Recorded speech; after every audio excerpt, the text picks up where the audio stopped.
I was 17 when I realized some families don't just break, they rot from the inside out. My name's Brad, and I wasn't the easiest kid to raise, sure. I had questions, I pushed back, I didn't just nod along when things felt wrong. But I wasn't some ungrateful punk either. I got decent grades, I worked a part-time job bagging groceries after school, and I never touched anything stronger than gas station coffee. Still, in my dad's house, that somehow made me the problem. Or at least, that's what my stepmom, Kendra, made sure everyone believed. Kendra came into our lives when I was 11. My mom had died 3 years earlier in a car accident, and for a while, it was just me and my dad. Those years were quiet, sad, but steady. We ate frozen pizza way too often, watched old movies with scratchy VHS tapes, and I think in some strange way, we were okay. Then Kendra arrived like a makeover montage in a bad reality show. Everything in our lives needed to change, apparently. Suddenly my room was too messy, my hair too long, and my dinners too beige. My dad, who used to laugh at my dumb impressions or ask about my favorite YouTubers, became this nodding shadow around her, agreeing with every suggestion like he was trying to pass some invisible test. She didn't start off evil, just controlling. Obsessive about rules that didn't exist before. No shoes in the house. No phones at the table. No talking back, even when she was clearly wrong. At first, I tried to play along. I really did. I figured, maybe she's nervous, maybe being a stepmom is weird, maybe she needs time. But time didn't soften her. It sharpened her edges. The first time I really felt it, that cold, rotten shift, was the Thanksgiving after she moved in. Kendra had this image of a perfect holiday straight from a magazine. Gold-trimmed place cards, matching napkin rings, some overpriced candle that smelled like pine and burnt sugar. I was supposed to be in charge of mashed potatoes. Not hard, right? Well, I'd barely started peeling them when she walked in, took one look at my work, and snapped. "Are you seriously doing it like that?" I looked up, confused. "Like what?" "You're wasting half the potato," she scolded, grabbing one from the bowl. God, no wonder groceries disappear in this house. I remember just standing there, peeler in hand, while she dumped my half-finished potatoes into the trash. My dad came in a minute later, saw the whole thing, and didn't say a word. Just gave me this apologetic smile like, "Come on, Brad, don't make it worse." Later that night, after everyone had eaten and Kendra was basking in compliments about her green bean casserole, she told the story of my potato disaster like it was some hilarious anecdote. Everyone laughed. I laughed too, but I felt something small twist in my chest, like a thread being pulled tight. That thread kept pulling, little by little, every time she found new ways to embarrass me. Like when she donated half my clothes to Goodwill without asking because she said they made me look sloppy. Or when she accidentally threw away the model airplane I'd been working on for weeks. "I thought it was trash," she said, not even looking up from her phone. But nothing hit harder than the silence from my dad. The same man who used to cheer at my science fair projects and drive across town just to bring me a forgotten textbook now couldn't seem to look me in the eye when Kendra was in the room. It was like he was trying to keep the peace by pretending I wasn't bleeding under the surface. There were brief moments when I thought maybe I was imagining it, that maybe I was just being dramatic. But then there'd be a moment, a tight-lipped smile from her when I got home 5 minutes late, a sarcastic, "Oh, you're gracing us with your presence," when I came to dinner, and the doubt would vanish. This wasn't in my head. She didn't like me. And more than that, she resented my very existence. I kept my head down for the most part. Focused on school, saved up money from my job, kept to myself. But no matter how invisible I tried to be, she found ways to pick. Like I was a loose thread on her curated life, she couldn't resist yanking. Then came that one winter night, the night that would unravel everything. I was in the kitchen late, warming up leftover pasta after work. My hands were shaking, my legs felt weirdly heavy, and I had this pounding in my ears that wouldn't go away. I tried to brush it off. Maybe I was dehydrated. Maybe it was just stress. But as I stood up to put the plate in the sink, the room spun so hard I barely had time to catch the counter. My knees buckled. I hit the tile like a puppet with cut strings. That's when I heard it. Her voice, sharp and icy. "Oh, for God's sake. Not this again." I tried to speak, to say I needed help, but my chest felt tight and wrong. I was breathing fast, too fast, and everything felt distant, like I was underwater. Then I saw her heels step right over me. No panic. No urgency. Just irritation. Don't call 911. She snapped to someone behind her, probably my dad. He's just looking for attention. Let him lie there. I couldn't believe it. Couldn't move, couldn't breathe, and she was acting like I'd spilled a drink on her rug. And the worst part? The part one still think about when I can't sleep? My dad didn't say a word. He just watched. And later that night, when I finally came to, dizzy, sweating, and humiliated, she didn't just ignore me. She told me to get out. No warning. No conversation. Just, you're not going to pull this kind of drama in my house. Pack a bag. I stood in the doorway with my backpack half zipped, staring at my dad, hoping, begging, he'd say something. Anything. But he just looked away. That night, I walked out into the cold with nothing but a hoodie, $40 in my wallet, and a promise burning in my chest like fire. They'd never feel safe counting on me again. And I meant it. But what I didn't know back then, shivering in the bus station bathroom, scrolling through my contacts for anyone who'd let me crash, was that the real revenge wouldn't come quickly. It would take time, planning, patience. Because when a family throws you out like trash, you don't just pick yourself up. You learn to build the furnace that will burn everything they took for granted. And the match? That would come 2 years later, from the last person they expected. I spent the first few nights couch surfing between friends' houses, but even that didn't last long. You learn quickly that most people are willing to help, until helping becomes inconvenient. By the 5th night, I was sleeping behind the community center near my school, curled up on a flattened cardboard box under a leaking gutter. I didn't cry, though. I think I'd cried all the tears I had the moment my dad looked away while Kendra told me to leave. I kept showing up to school, not because I cared about grades at that point, but because it was warm and the bathroom had soap. I stole food from the cafeteria on days I was too embarrassed to ask for help. Sometimes my English teacher, Ms. Lambert, would bring an extra sandwich to class and casually leave it on my desk. I think she knew. She never said anything outright, just gave me a look that said, "You're not invisible, Brad. I see you." Eventually, I found a rhythm, picked up more shifts at the grocery store, found a cheap shared room with 2 other guys near campus, scraped by. My grades dropped, but I still graduated. Barely. I didn't go to prom, didn't walk at graduation. I didn't see the point. My dad didn't call. Not once. But the world didn't stop, and neither did I. I got accepted into a local community college, started studying IT, and finally landed a stable job doing tech support for a small business. It was boring work, but it paid. I kept my head down and stayed out of trouble. People say revenge is best served cold, but mine wasn't cold. It simmered, low and slow, just beneath the surface. I didn't have some evil master plan from day one. I just knew that one day, they'd need me for something. And when they did, I'd be ready. I hadn't spoken to my dad in nearly 3 years when the first email came. Subject line: "Hope you're doing well, buddy." I stared at it for a long time before clicking. The message was short. "Hey Brad, I know it's been a while. I'm sorry we haven't talked. Kendra's been going through some health stuff lately, and things have been stressful. Anyway, I was just thinking about you and wanted to check in. Let me know how you're doing. Dad." It felt surreal, like hearing from a ghost. For a split second, I almost replied with a simple, "I'm fine, hope she's okay." But then I remembered the tile floor. Her heels stepping over me. My dad standing in the hallway, frozen, while I gasped for air. The fire came roaring back. I didn't respond. The second message came 2 weeks later. "Hey Brad, just wanted to follow up. We'd really love to see you sometime. Kendra's been asking about you. Things were tense before, I know, but maybe we could talk? Maybe dinner?" Dad. I deleted it. A month passed. Then 2. I started getting friend requests on Facebook from people I hadn't seen since high school. One of them, a girl named Tasha who used to sit behind me in chemistry, messaged me out of nowhere. "Hey Brad, saw your dad the other day at the hardware store. He mentioned Kendra's sick. You okay?" I blinked. Sick? She didn't look sick in the photos.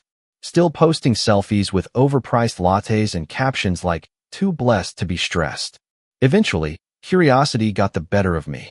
I clicked on my dad's Facebook profile. It was still set to public. There, in plain sight, was a post from 3 months earlier. "Please keep Kendra in your prayers. She's been diagnosed with stage 2 breast cancer. She's strong, but this road won't be easy." I didn't feel nothing, but I didn't feel much either. Mostly just tired. Tired of the manipulation. Tired of only being thought of when they needed something. And then came the message that changed everything. Brad, I know you're upset, and I don't blame you. But we're in a bit of a tough spot. Insurance is only covering part of Kendra's treatments, and the house is starting to fall apart.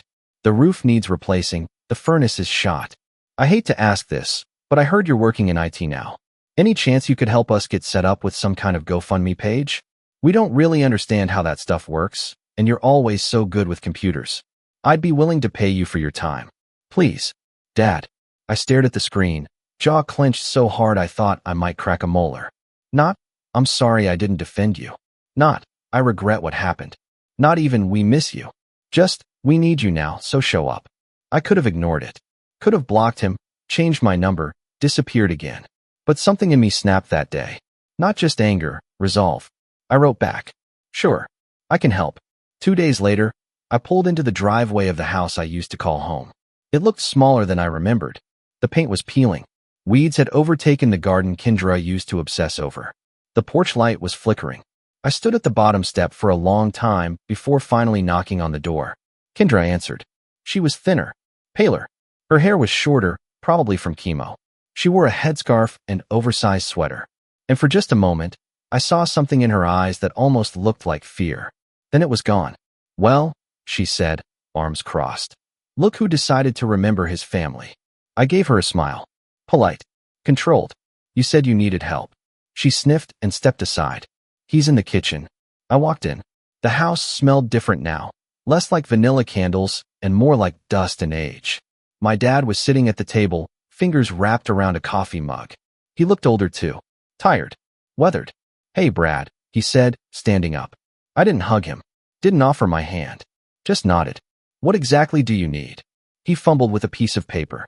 Well, the medical bills are piling up. And someone said if we made one of those donation pages, people might help out. But I don't know how to, make it look legit. I pulled out my laptop, sat down, and started typing. Kendra hovered behind me like a ghost, occasionally commenting. Make sure you include the part about me being a mother, she said. That always tugs on heartstrings. I stopped typing and turned slowly. You're not a mother, I said. Her face went slack. Excuse me. You never were, I continued. You married my dad. That's it. You don't get to rewrite history just because you're sick now. My dad opened his mouth, but I held up a hand. Don't. You had your chance to speak 3 years ago. Silence. I finished the page. Added photos, details, links. Made it as professional as possible. Then I handed him the login info. There. It's done. I'll transfer admin rights to you. You can update it however you want. Wait, Kendra said, eyes narrowing. You're not going to promote it? Share it on your social media, or whatever? I stood up, closed my laptop. I don't owe you that. Her mouth opened, then closed. My dad looked at the floor. I walked to the door, but paused before stepping out. Just remember, I said quietly. You taught me something important that night. That love in this house was conditional. That loyalty was a one-way street. I didn't forget. Then I left, and that could have been the end of it. But then came the betrayal that finally broke whatever thread of humanity was still tying me to them. A week later, I got a call from my bank. Someone had attempted to access my account using old security information. I hadn't shared that info in years, except once, when I was 15, and Kendra insisted on knowing it in case of emergencies. I changed my passwords, locked everything down, but I was rattled. Then came a second attempt, then a third. I didn't have proof it was them until I got the email. A hastily written, poorly spelled message from a throwaway Gmail account. You owe us. After everything we did for you, this is how you repay us? Don't forget whose roof you used to live under. That's when I knew. They hadn't just wanted help. They wanted access. To my life. To my accounts. To my money. And that was the moment the simmering fire in my chest turned into something sharper. Colder. Focused. They wanted me back in their lives? Fine. I'd give them exactly what they wanted. But not the way they expected. Because the next time I walked through their door, it wouldn't be as the desperate, kicked-out teenager they remembered. It would be as someone they couldn't control, couldn't manipulate. Someone who had the power to take everything they still had and burn it down. But I didn't rush. Because revenge, real revenge, takes time. And trust me, I was just getting started. I didn't sleep the night I got that email. I just sat there on the edge of my bed, staring at the glowing screen, rereading the message until the words blurred. You owe us. Don't forget whose roof you used to live under. It wasn't just a threat. It was a reminder, a gut punch flashback to everything I'd buried. The cardboard box behind the community center, the empty stomach, the brittle silence from my dad while Kendra threw out pieces of my childhood like they were trash. I thought I'd moved past it. Thought I'd grown thicker skin, built a better life. But now that skin felt paper thin. I locked everything down, changed all my passwords, called the bank, froze my credit. I even installed a VPN and two-factor authentication on every account I had. Paranoia, maybe, but I couldn't shake the feeling that they'd crawl through any crack they could find if it meant getting their hands on something that wasn't theirs. The fallout hit harder than I expected. I stopped going out. I barely responded to texts. I wasn't scared, I was ashamed. Like I'd been tricked into walking back into the same burning house, convinced this time I wouldn't get burned. I'd fallen for it again. The idea that maybe, just maybe, they could change. I started missing work. My boss, Rob, a chill guy in his late 30s with a habit of wearing comic book tees to meetings, called me into his office one Friday. "You good, Brad?" he asked, leaning back in his squeaky chair. "You've been off your game lately." Not like you. I wanted to lie. Say it was the flu or finals or something. But something about the way he asked, genuine, not nosy, broke down the wall I'd been holding up with duct tape and stubbornness. "Just family stuff," I muttered. He nodded slowly. "Want to talk about it?" I hesitated. Then I told him. Not everything, but enough. The night I collapsed.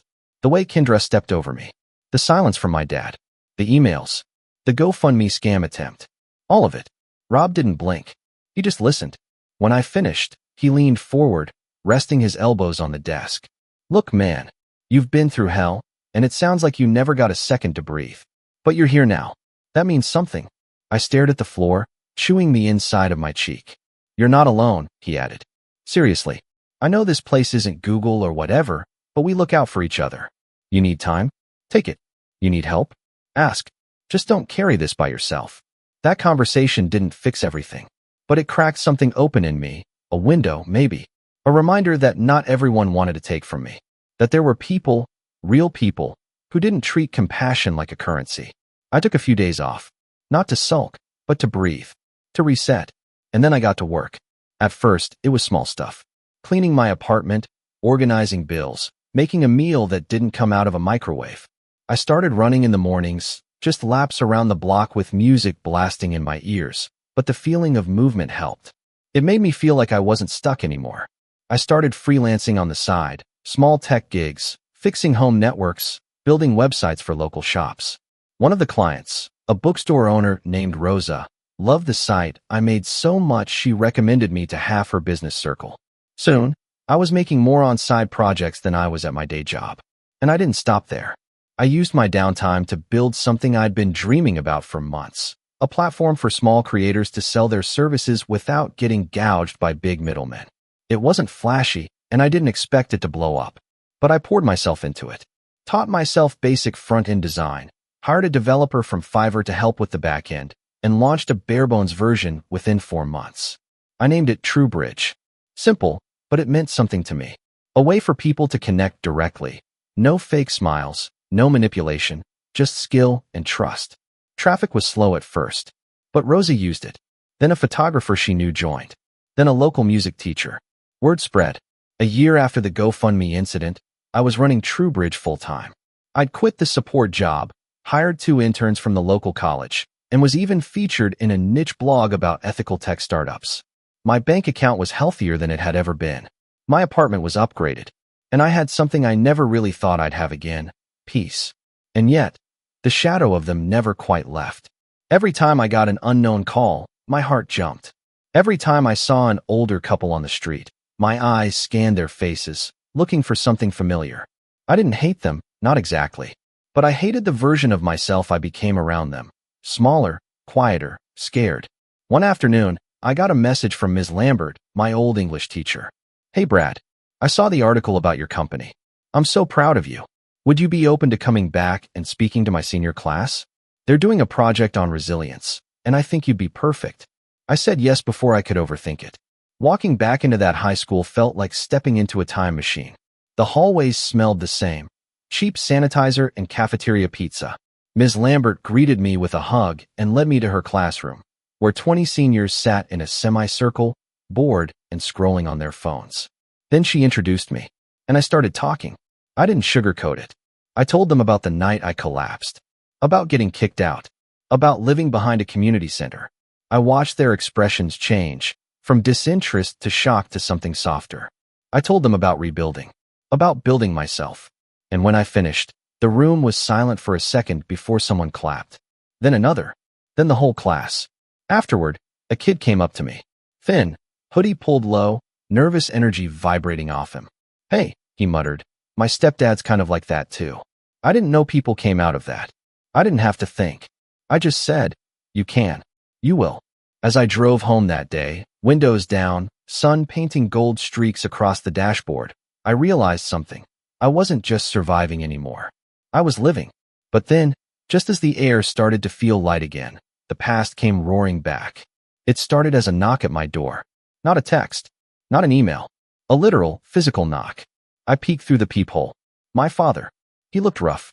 Thinner, with deep lines carved into his face. His coat hung off him like it didn't quite belong. I didn't open the door. Not at first. He knocked again, softer this time. Brad, he called. Please. Just a minute. I opened the door an inch. Just enough to see his eyes. I need to talk, he said, voice cracking. I messed up. I didn't respond. She's gone, he said. I blinked. Kendra. He nodded. And for a second, I felt nothing. No joy. No relief. Just emptiness. Like a chapter had ended without a proper sentence. She passed a few weeks ago, he said. I didn't know where else to go. That hit harder than I thought it would. You've got cousins. Church friends. Neighbors. He looked down. None of them stuck. And the ones that did, they don't talk to me anymore. I leaned against the doorframe, arms crossed. Why are you really here, Dad? He hesitated, then pulled a folded paper from his coat. It was a letter. Not from him. From her. Scrawled in a messy, looping hand. If you're reading this, I'm probably gone. And if Brad is the one holding this, I owe you more than an apology. I owe you the truth. I stopped reading. I stepped back, closed the door, locked it, and stood there, paper trembling in my hands. There was more. I knew there was more. But I wasn't ready yet.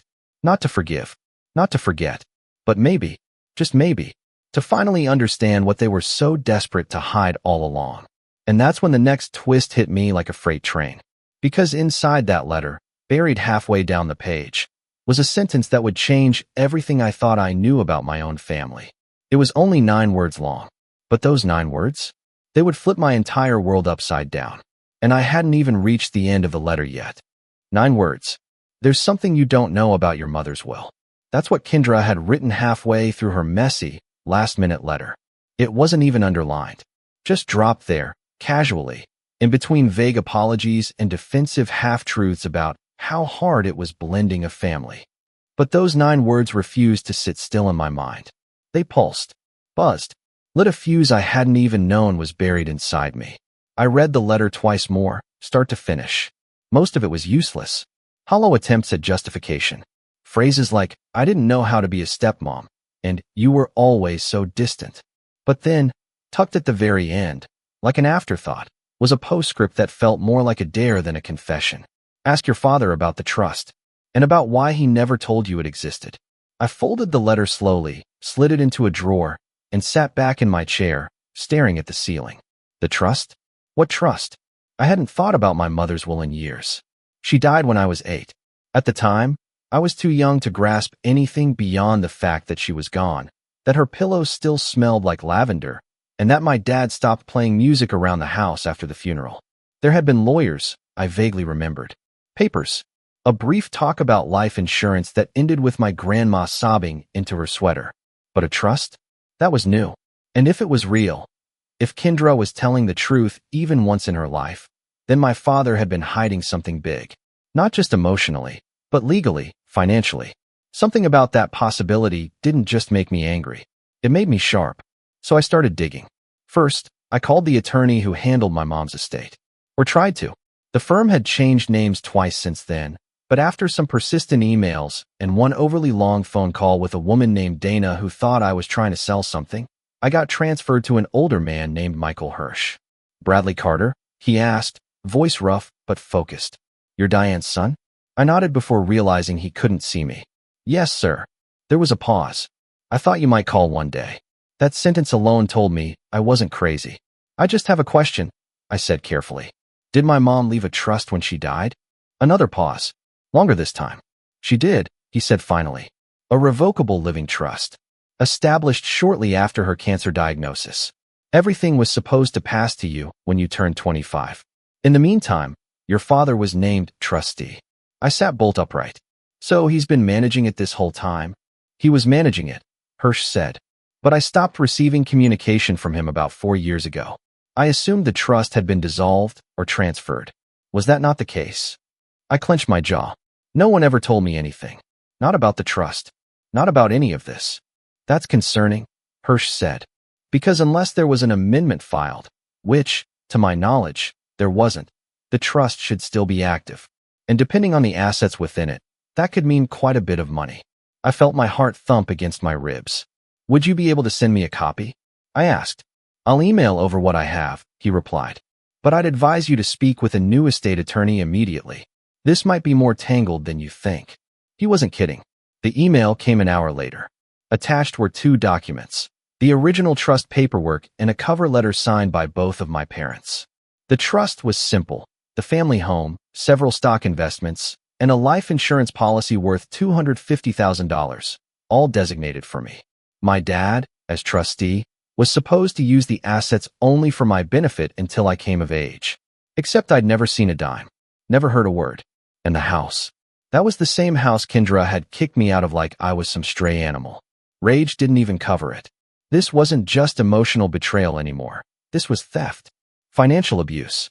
And if my father had dipped into that trust without court approval, it was a serious offense. But I didn't blow up. I didn't drive to his house screaming for answers. I got quiet. Strategic. Because this time, I wasn't going to let them play defense. I was going to take control. First, I met with a new estate lawyer, a young woman named Felicia Tran, sharp as a razor and deeply unimpressed by my dad's behavior. This happens more than you think, she said after skimming the documents. People assume kids won't remember what was promised to them, but you're well within your rights to demand a full accounting of the trust. And if funds were misused, that's fraud. Plain and simple. We filed a petition with the probate court that week. A formal request to force my father to disclose every transaction made from the trust since its creation. And then I waited. But not idly. While the paperwork was moving, I started pulling strings. I called Rosa, the bookstore owner who'd once vouched for me. Told her I was looking for a freelance private investigator, someone discreet. She laughed. You're in luck. My nephew works cases like this all the time. Divorces, estates, background checks. You'll like him. His name was Marcos. Ex-cop, now freelance, with a warm handshake and a 1,000-yard stare. I handed him everything I had. The trust documents, the letter, even screenshots of Kendra's GoFundMe scam attempt. I want a full picture, I told him. I want to know where the money went. And who knew what. He nodded. Give me a week. That week was the longest of my life.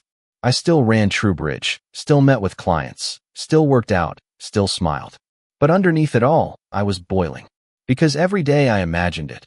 My dad, sitting in that kitchen, watching Kendra mock me, knowing full well he was stealing from me. That every time I couldn't afford rent, every time I skipped a meal, every time I almost gave up, he was sitting on money that wasn't his. Finally, Marcos called. You're going to want to sit down, he said. I did. He walked me through it. The trust had originally been worth around $400,000 once the investments matured, thanks to compounding interest and careful selection by my mother's financial advisor. But starting around the time I was 15, just before Kendra officially moved in, withdrawals began. Furniture, travel, home renovations. And then, this one stung, Kendra's boutique business. He sent me a screenshot of a transaction, $38,000 wired directly from the trust into a business account in Kendra's name. The boutique had gone under in less than a year, but the money was gone. Other expenses followed. A new car, private spa memberships, even a week-long cruise, all paid for using my trust under the guise of family enrichment. Marcos finished the report with a list of every major purchase linked to the trust. I just stared at it. The couch they bought the year I was kicked out? $2,800. Trust funds. The backyard patio where they hosted their anniversary party? $11,000. Trust funds. My mom's legacy, gone, piece by piece, like someone carving meat off a bone. I sat in silence for a long time, phone pressed to my ear. You okay, man? Marcos asked. I'm good, I said slowly. I just need to make one more call. The call was to Felicia. She picked up on the second ring. We're going to escalate, I told her. They used the money for personal expenses. I want to sue. We can, she said. But that won't be enough. What do you mean? If we really want this to stick, she explained, we'll need to file a formal complaint with the state bar and potentially criminal charges. If we can prove it was intentional misappropriation of funds, your father could face prosecution. That gave me pause. I didn't want to ruin his life, but he hadn't hesitated to ruin mine. And Kendra? She may have been dead, but her fingerprints were on everything. Every stolen dollar. Every lie. Every time she made me feel like an intruder in my own home. This wasn't just about money anymore. It was about consequences. But I didn't act yet. I waited. Because one final card was left to play. I wanted my father to see what I had built. I wanted him to realize that the son he cast aside had grown into someone powerful, someone capable of tearing down everything he tried to keep from me. So I invited him to coffee. Neutral ground. Midday. No lawyers. Just two men sitting at a small cafe table under a yellow umbrella. He looked older than I remembered. Tired. Like the guilt had started eating him from the inside out. Or maybe just the fear of being caught. He smiled weakly. Thanks for meeting me. I sipped my coffee. I know about the trust. His face drained of color. I know about the withdrawals. The boutique. The car. The cruise. All of it. He opened his mouth, but I held up a hand. No excuses, I said. No stories. Just listen. I laid out everything. The timeline. The paper trail. The petition. The PI's findings. The court date. The fact that I had enough evidence to bury him legally if I wanted to. He stared at me, lips trembling. I didn't mean to steal it, he said. Things were tight. Kendra said. She said it would be temporary. She said a lot of things, I replied. And you believed all of them, even when they came at my expense. He swallowed hard. What do you want from me? That was the question, wasn't it? What did I want? I leaned back and smiled, not because I was happy, but because I finally had what I never had growing up. Control. You'll find out soon enough, I said. But know this, it's not forgiveness. And I stood up. Because revenge? It doesn't come when they expect it. It comes when they think they've already gotten away with it. And now? It was finally time to take everything back. Piece by piece. He didn't try to follow me after that meeting. Didn't call. Didn't email. I think on some level, he finally understood. The door was closed. And I wasn't opening it again. Not for guilt. Not for tears. Not for whatever scrap of fatherhood he still clung to in his mind. But that was fine. I didn't need anything from him anymore. I'd already taken the one thing he never expected I'd have. Power. And now it was time to use it. 3 weeks later, the court date arrived. I walked into the courthouse in a gray suit that actually fit. Nothing fancy, just clean, crisp, and quietly confident. My lawyer, Felicia, walked beside me like she was heading into battle. Calm, sharp, efficient. She carried the full binder of evidence Marcos had put together, along with the filings we'd made under California Probate Code 16061, which required trustees to keep beneficiaries fully informed. My father was already there when we arrived, seated on the opposite side of the courtroom. He looked like he hadn't slept in days. His lawyer, some tired man with coffee-stained papers and the energy of someone used to cleaning up other people's messes, avoided eye contact with us. When the judge called our case, the courtroom quieted. Felicia stood up first, laying everything out with clinical precision. The trust, the expenditures, the unexplained transfers, and the complete absence of proper accounting over the last decade. Then came the exhibits. Bank statements, email chains, purchase histories, a written deposition from Marcos, and, finally, a copy of Kendra's handwritten letter with the crucial paragraph about the trust highlighted in yellow. My father didn't say a word the entire time.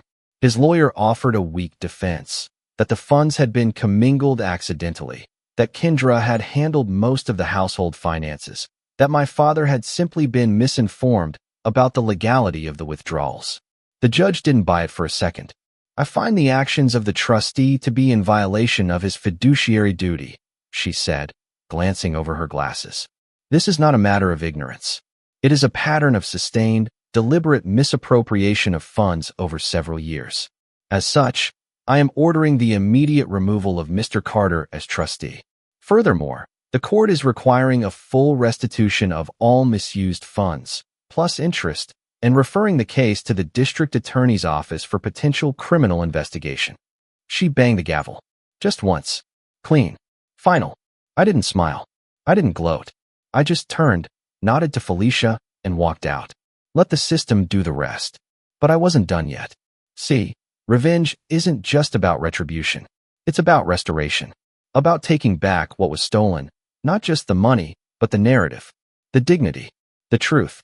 So I called up the same local paper that had once featured me for launching TrueBridge. I told them the whole story. Not the bitter, ugly parts, but the truth. About a kid who'd been kicked out and ignored. Who'd lived on couches and cardboard and still built something. Who fought for justice, not out of spite, but because silence is how people like Kendra win. The article ran the next week, from disowned to determined. Local entrepreneur reclaims inheritance after betrayal. It spread fast. Local news picked it up. A tech blog reposted it. Then it got shared on Reddit, of all places, where it blew up under r/pro-revenge and r/entitled parents. Thousands of upvotes. Comments like, "This is how you do it," and "I hope his dad has to read this every day for the rest of his life." But what mattered more? People from my past started reaching out. Ms. Lambert sent me a voice message saying how proud she was. Tasha from high school messaged me again, this time with nothing but a heart and a "you deserve everything good coming your way." And Rosa? She framed the article and hung it in her bookstore window. But the best moment? That came 6 weeks after the court ruling. I was sitting in my office, tweaking the next TrueBridge update, when an email came through from my dad's attorney. Subject line, settlement offer, urgent response requested. They were offering full restitution, every cent taken from the trust, including compounded interest, paid directly into my account in exchange for dropping the criminal referral. I didn't respond right away. I waited 3 days. Then I replied with a single sentence. I will accept the restitution, but the referral stays. Because he had to learn. You don't get to treat someone like they're disposable and then bargain your way out of consequences when the tides turn. You don't get to erase a lifetime of silence and cowardice with a check. He was indicted 4 months later. Fraud. Breach of fiduciary duty. Misappropriation of funds. The charges weren't heavy enough to land him in prison for years, but he was convicted. He lost his accounting license. Had to sell the house to cover legal fees. His name was ruined in every professional circle he once clung to. And me? I used part of the settlement to expand TrueBridge into new cities. Opened a small office space downtown. Hired 2 new developers. Launched a mentorship program for underprivileged teens who wanted to learn tech but had no resources. I named the program after my mom, the Diane Carter Initiative, because she was the reason I'd made it this far. Her love, her voice in the back of my head, reminding me I was more than what they tried to make me feel. And on the first day of the program launch, I stood at the front of the room, looking out at 12 nervous, wide-eyed kids who reminded me of myself. I told them my story, not for sympathy, but so they'd know that no matter how deep the betrayal, no matter how hard the fall, you could still rise. Stronger, smarter, and free. The last time I saw my father, it was outside the courthouse. He was waiting on the steps, wearing a wrinkled suit and holding a thin envelope.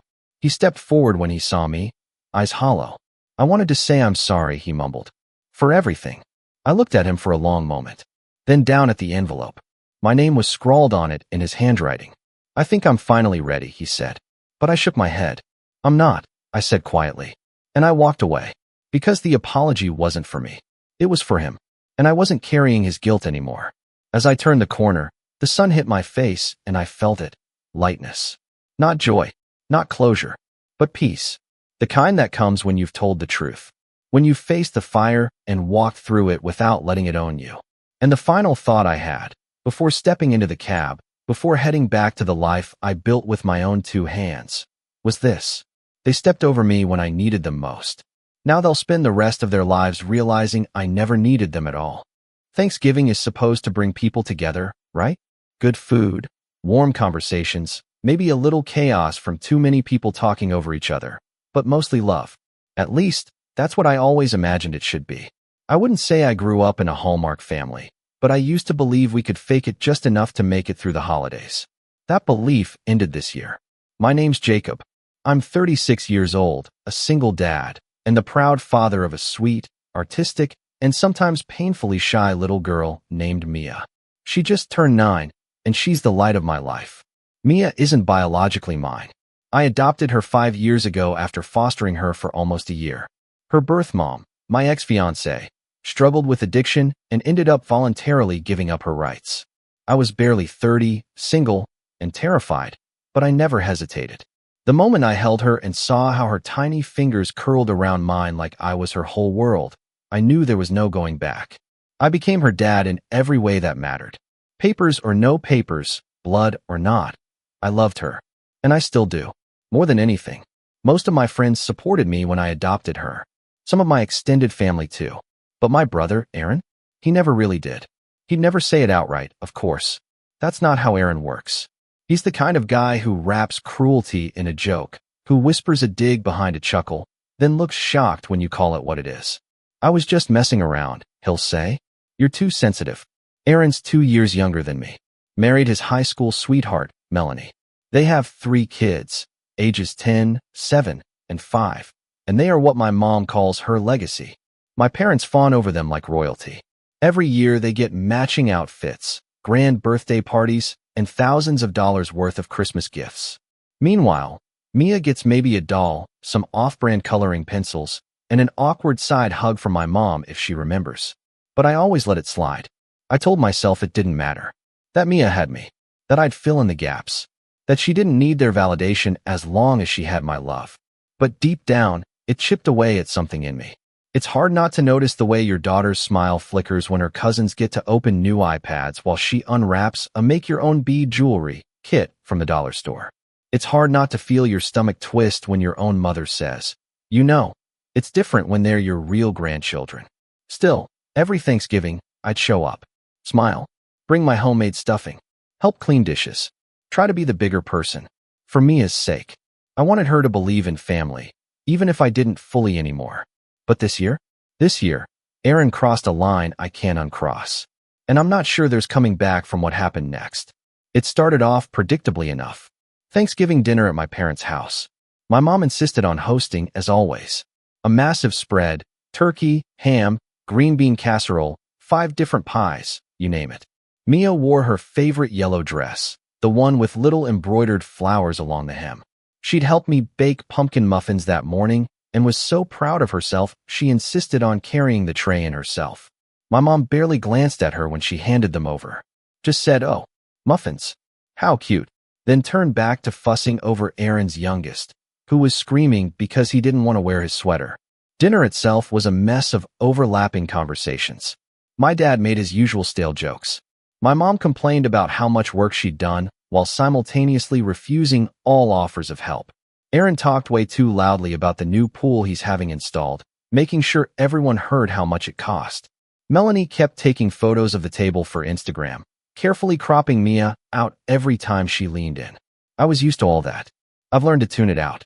But then, just as the pie was being served, Mia leaned toward her cousin Ava and said, I'm really excited for Christmas this year. I hope Grandma will come to my recital. Aaron didn't even look up from his fork when he said it. He just smirked, nudged his oldest, and muttered loud enough for the whole table to hear. Only real grandkids get presents from Grandma. The room fell quiet for half a second, just long enough for my heart to drop. Mia blinked, her smile fading as she looked at me with that confused, wounded expression that made something deep in my chest twist and burn. My mom said nothing. My dad kept chewing. Melanie glanced at Aaron and gave him this smug little smile. And that's when I realized this wasn't a slip. This wasn't just a bad joke. This was who they were. I forced a laugh, leaned over, and kissed Mia's forehead. That's all right, sweetheart, I said, loud enough for everyone to hear. We'll make our own traditions. And then I stood up, took Mia's hand, and walked out. Left my pumpkin pie untouched. Left their fake smiles behind. I could feel their eyes on my back as I grabbed our coats. Could hear my mom's voice faintly say, "Oh, come on, Jacob, don't be so dramatic. But I didn't look back. That night, as I tucked Mia into bed, she asked me in a quiet voice, Daddy, am I really not part of the family? I didn't cry. I wanted to, but I didn't. I just pulled her close and whispered, You are my family. And that's all that matters. But the thing is, it wasn't all that mattered. Not anymore. Because the next morning, I woke up and booked 2 tickets. First class, Paris. Eiffel Tower dinner reservation. Private suite overlooking the Seine. Total cost? Just over $18,000. But the look on Mia's face when I told her we were going to spend her birthday in the most magical city in the world? Priceless. We left 2 days later. I didn't post about it. Didn't tell anyone. But of course, people talk. My cousin saw us at the airport and mentioned it in the family group chat. And that's when the phone calls started. Missed calls from my mom. Angry texts from Aaron. A voicemail from my dad telling me I was starting drama for no reason. Then came the call. The one that really set things in motion. Aaron's voice, loud and furious through the speaker. Why didn't you invite us? The kids would have loved Paris. I waited a beat before I answered. Calm. Measured. Just 4 words. Because you're not family. And then I hung up. That was 2 days ago. I haven't spoken to them since. But I've seen the storm brewing online. Melanie's been posting cryptic quotes about forgiving betrayal and fake people. My mom left a comment on one of my cousin's photos saying she hopes the family can heal one day for the real kids' sake. Aaron's blocked me completely. But I'm not worried about them right now. Mia's birthday is tomorrow. She's asleep beside me as I write this, her small hand curled around mine, a soft smile still lingering on her lips after our boat ride along the Seine. They try to make her feel like an outsider, like less, like she didn't belong. But I'm about to show her, that she's worth the world. And they're about to learn what happens when you mess with a father who's had enough. It started with silence. That eerie kind of silence that settles in when people don't know how to apologize, so they pretend nothing happened instead. After we got back from Paris, I expected a storm. Or at least a sharp crack of confrontation. But for the first week, everything was quiet. No calls. No texts. Not even a passive-aggressive Facebook tag. I figured they were still fuming from being left out of our trip, Aaron especially. He's the kind of guy who doesn't mind hurting people as long as he's in control. But once you take that control away from him, once you deny him something he thinks he's entitled to, that's when he loses it. So I braced myself.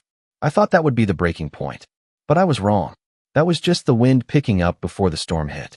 The first crack came 2 weeks later. It was a Saturday morning, and I was helping Mia paint a birdhouse on the porch. She was wearing one of my old flannels, sleeves rolled up, dabbing little sunflowers along the roof with this quiet concentration I've always admired in her. Then my phone buzzed. Mom, just a reminder, family Christmas Eve dinner is at 5 o'clock.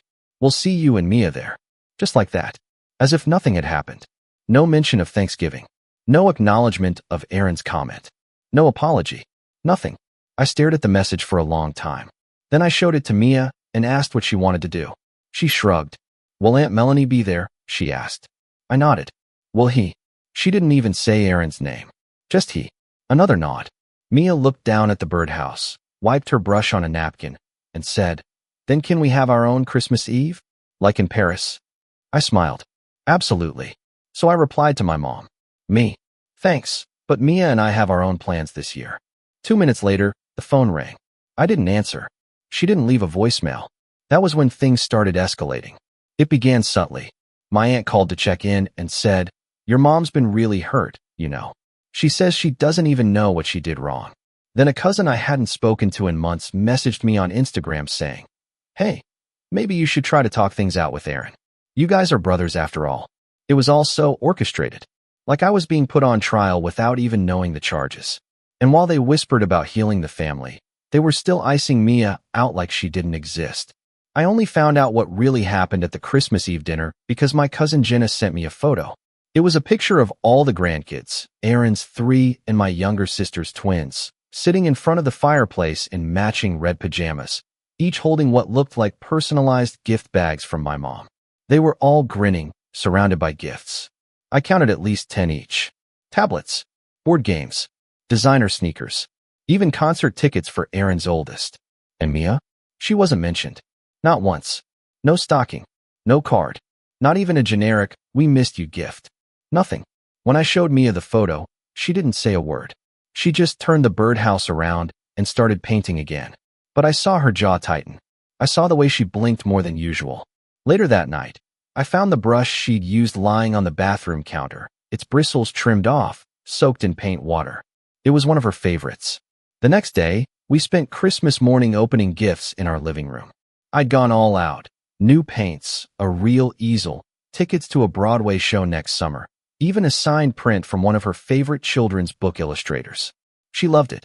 She was beaming, but I could still feel it, the weight of being excluded. It lingered like smoke after a fire. Then came New Year's Eve. I wasn't planning to go to the family party, obviously, but my dad, of all people, reached out. He asked me to stop by, just for an hour, just to say hi. Said he missed me, that it was time to move on. And I'll admit it, part of me wanted to believe him. I wanted to believe that maybe someone in that house had finally realized how wrong they'd been. So I said okay, just for a bit.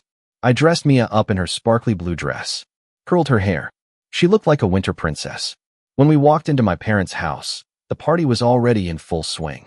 Laughter, music, champagne flutes clinking. People smiled when they saw us. My dad gave me a quick side hug. My mom said, "Oh good, you made it," like we were late to a dentist appointment. Then we found Aaron. He was holding court in the living room, surrounded by a few of his friends and cousins, showing off some new drone he got for Christmas. When he saw Mia, his smile flickered for a split second.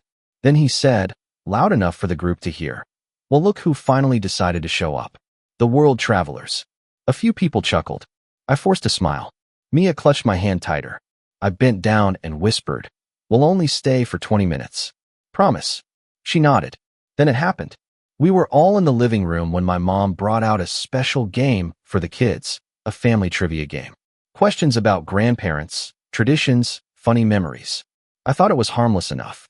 Mia even smiled when the first question was about Grandpa's favorite dessert. But then my mom asked a question about which grandchild was born first. Mia raised her hand. "Me." Aaron snorted. "Actually, that would be Ava. Real grandchild, remember?" The room went dead silent. I turned to him, my vision blurring with heat. "What did you just say?" He shrugged, raising his hands. "I mean, technically she's not." I stepped forward. "Don't finish that sentence." Mia was already moving toward the hallway. Her little shoes clicked softly against the hardwood as she slipped away, trying to hide the tears I knew were coming. My mom finally stepped in. "Aaron, that's enough." But Aaron just smirked. "I'm not saying anything untrue. She's not even. She's my daughter." My voice cracked. Loud. Final. Everyone went quiet. My mom, cheeks flushed, said, "Jacob, please don't make a scene." That was it. I looked at her, then at my dad. Neither of them moved. Neither of them looked me in the eye. I turned and walked down the hall, found Mia sitting on the bottom step, eyes red and lip trembling. "We're leaving," I said gently. She nodded. We didn't say goodbye. I didn't even take her coat off when we got home. I just wrapped her in a blanket and let her fall asleep in my lap while we watched the fireworks on TV. And while she slept, I sat there, heart pounding with something I hadn't felt in a long time. Rage. Cold, clear, focused rage. That was the moment something snapped in me. Because until then, I had kept trying, kept hoping, kept believing that maybe, somehow, if I showed up enough, gave enough, forgave enough, they'd come around. That they'd see Mia the way I saw her. But they never would. Because to them, family was blood. And to me, family is love, loyalty, kindness. Family is earned. And they had lost that privilege. What they didn't know was that I had been keeping receipts, literal and emotional. Every comment, every slight, every photograph Mia wasn't in, every text that pretended she didn't exist. And now, I was done pretending too.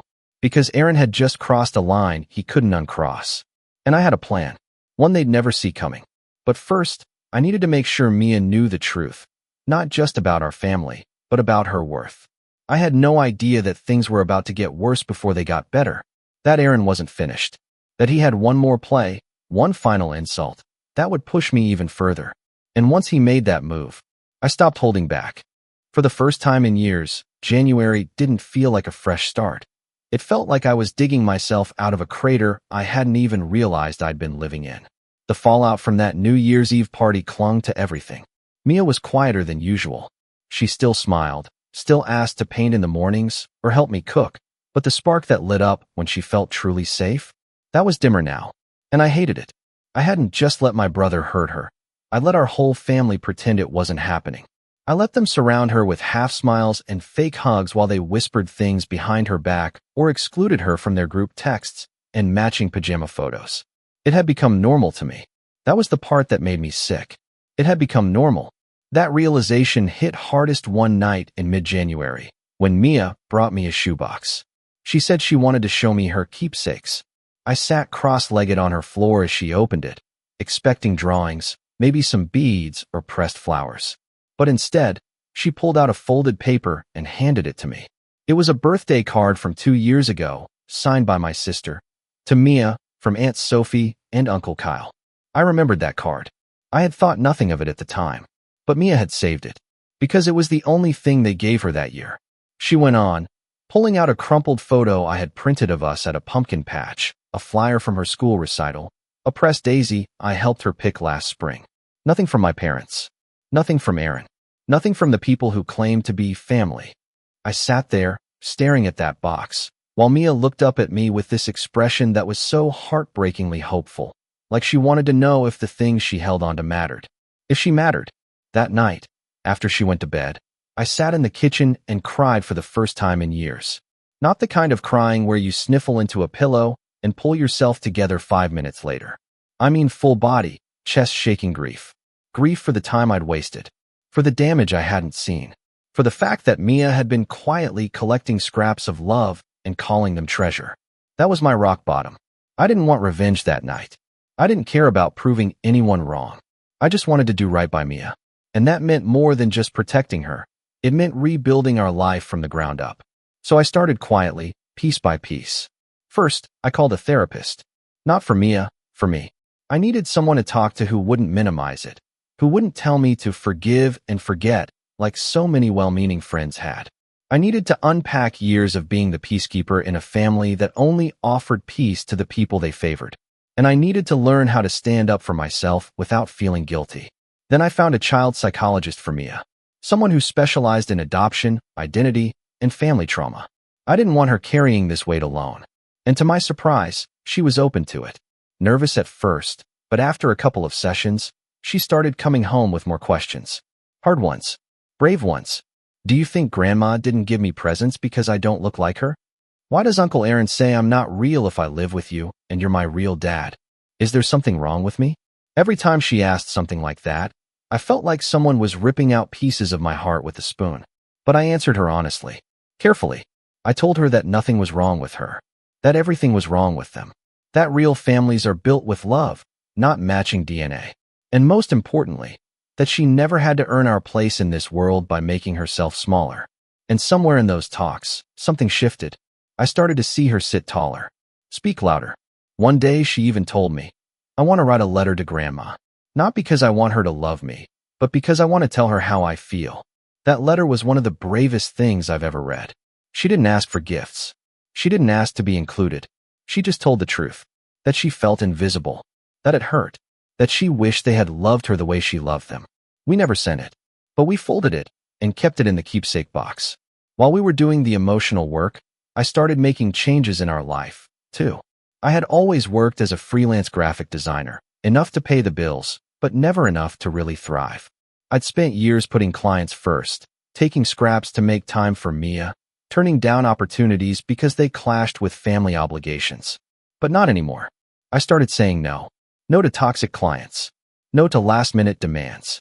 And when a tech startup I'd done branding work for offered me a retainer contract with flexible hours and full benefits, I said yes without hesitation. The pay was almost triple what I was making before. I upgraded our apartment. Nothing extravagant, just a 2-bedroom with more light, more space, and a tiny backyard where Mia could plant sunflowers if she wanted. I got her a new art desk and filled it with supplies. I let her pick out a wall color and a fuzzy beanbag for reading. I let her have space. And slowly, our world began to feel different. Safer. Quieter. Ours. But not everyone liked that. The more I pulled away from the family, the more they started to notice. Or maybe they'd always noticed, and just assumed I'd come crawling back like always. It started with my mom. She sent a message in March asking if Mia would be attending my dad's birthday party. No apology. No context. Just expectations. I didn't answer. Then Melanie tagged me in a photo of Aaron's kids at a family fun day event with a caption about how some people are too sensitive to appreciate what they have. Still, I said nothing. I thought I could stay above it. That if I focused on Mia, on our healing, I wouldn't care what they did anymore. But then Aaron made his move. It was April. Mia's school held a Special Persons Day event, a kind of hybrid between Grandparents' Day and Career Day. The kids could invite a family member to come talk about their work, or just spend the day doing crafts and reading books. Mia asked me if I could come. I cleared my schedule. I was excited. But when we got there, I saw them. Aaron and Melanie. With Ava. I was confused at first. I thought maybe they were there for one of her cousins who went to the same school. But no, they were in Mia's classroom. Aaron was standing by the art easels, arms crossed, chatting with the teacher like he owned the place. Melanie was snapping photos of Ava painting. Mia froze. She clutched my sleeve and whispered, "Why are they here?" I didn't know. So I asked the teacher. She smiled and said, "Oh, Ava mentioned she wanted her uncle to come since he's in design too. We thought it'd be fun for them to speak together." I blinked. "Uncle?" She nodded. She said she invited her Uncle Aaron, since her own dad might be busy. My jaw clenched. Mia hadn't said that. She would never say that. Aaron inserted himself.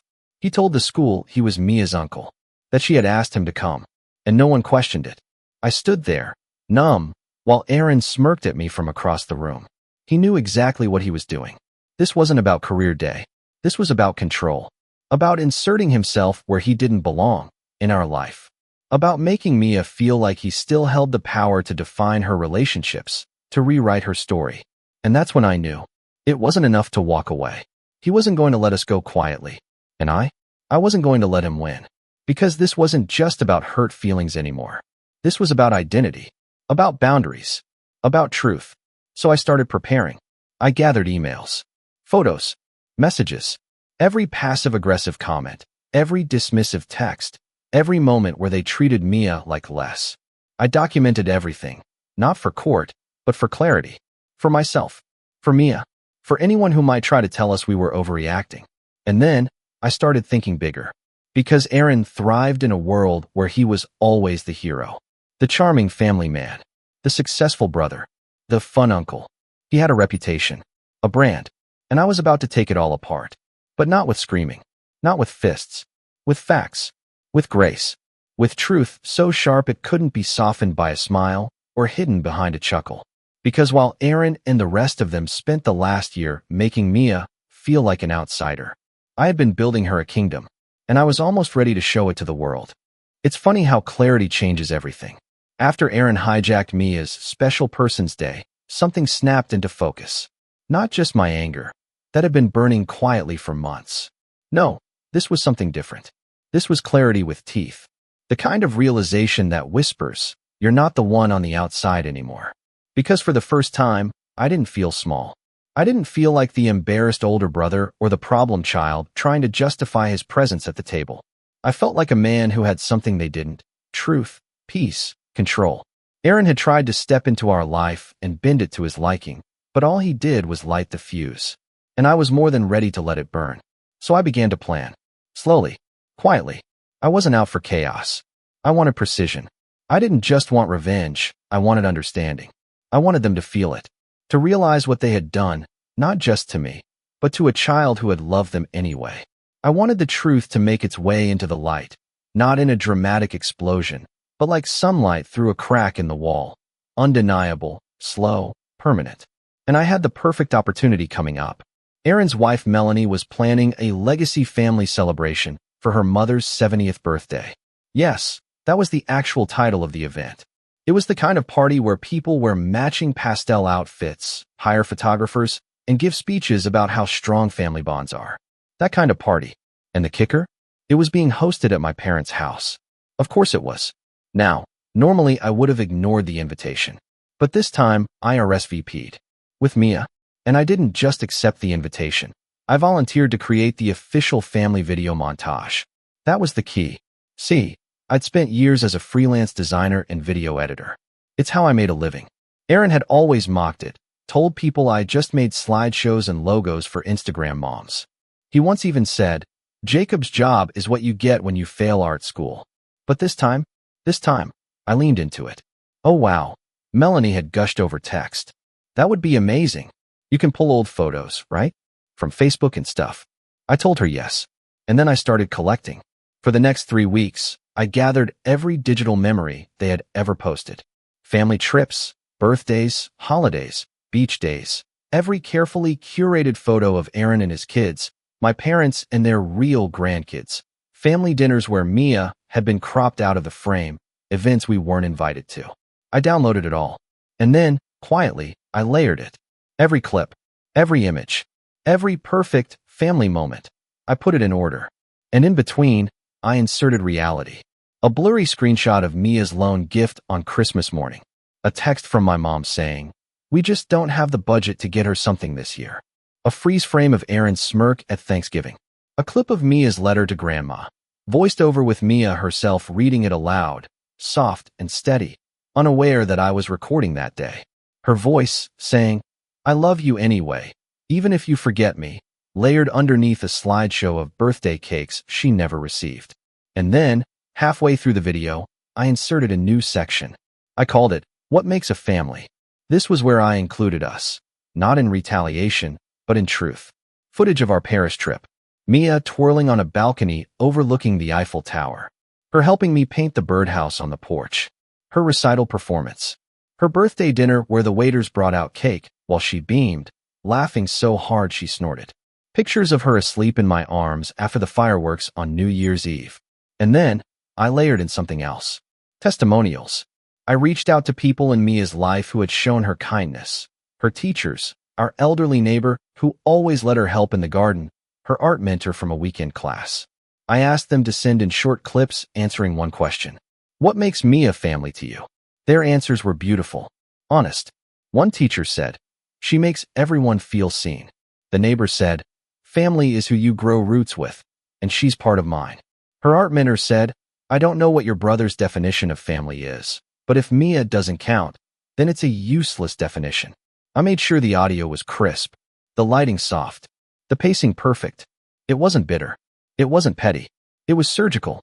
Meanwhile, I made small talk with Melanie about fonts and color schemes, feeding her just enough progress to keep her off my trail. I even asked if she wanted a slow-motion section for her mother's cake cutting. She was thrilled. I knew she'd never preview the full thing. She was too busy coordinating balloons and charcuterie boards. As the event drew closer, I put the final touches on the montage. Then I created a second version. A clean version. No letter, no testimonials, no Mia. Just in case they got suspicious. I wanted control, not chaos. While I worked on the video, I also reached out to my sister Sophie. Now, Sophie and I had never been particularly close. Not because we didn't get along, but because she had always taken a passive role in the family. She didn't like conflict. She'd smile, nod, and keep her distance.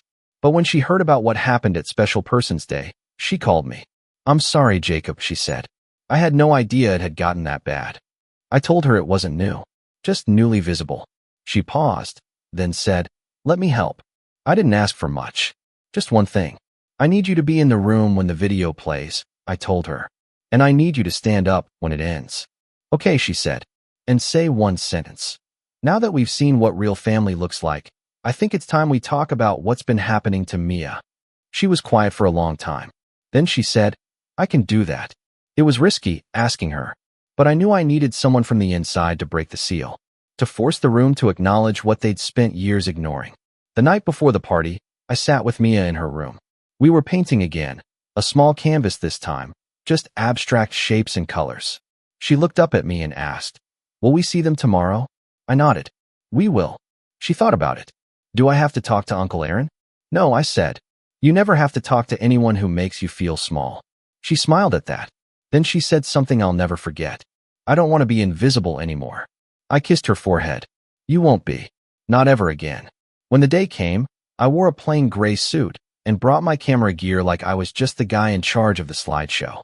Melanie greeted us at the door, all pink lipstick and exaggerated hugs. "Oh, Jacob, I knew you'd make it beautiful. You're a lifesaver." Aaron barely looked at me. He was too busy showing off his new watch to my dad. Mia stayed close to me, holding my hand. I kept her near the back of the room when the speeches began.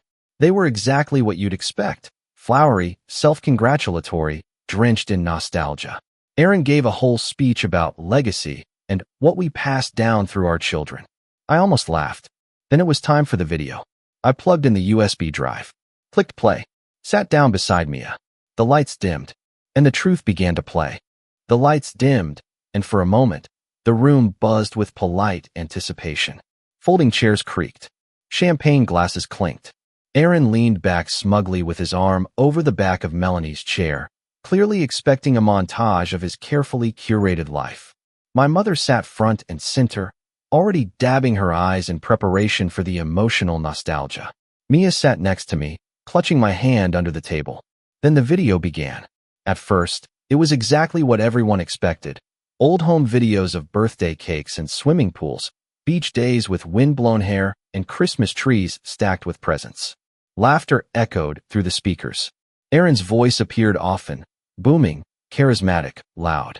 I watched him smirk as his highlight reel played out. His kids hugging grandma.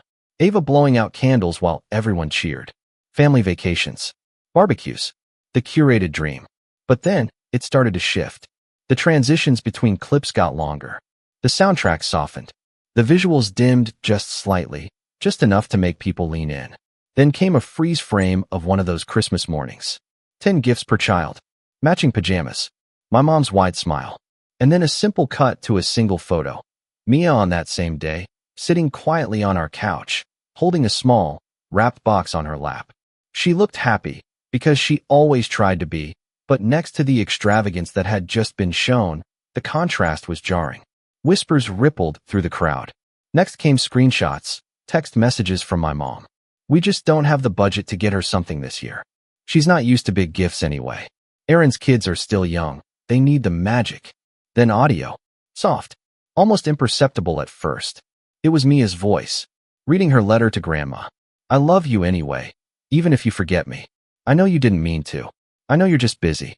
I hope next time you see me, you'll remember my name. There was no music. Just her small voice, brave and vulnerable, layered under footage of birthday parties she hadn't been invited to. Holiday dinners where her seat sat empty. Photos of group hugs where she'd been cropped out. You could hear the discomfort settling in the room. Chairs shifted. Throats cleared. My dad stared at the floor.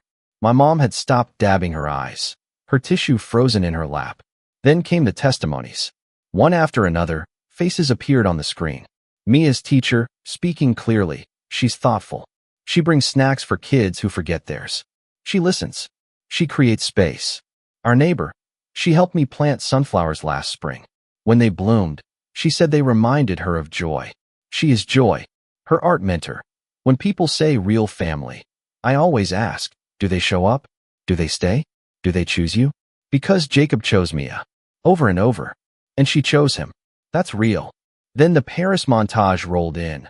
Soft instrumental music swelling under video of Mia twirling in her dress on the Eiffel Tower balcony, laughing over crepes in the early morning sun, asleep on my shoulder during the boat ride under the city lights. And finally, the last frame.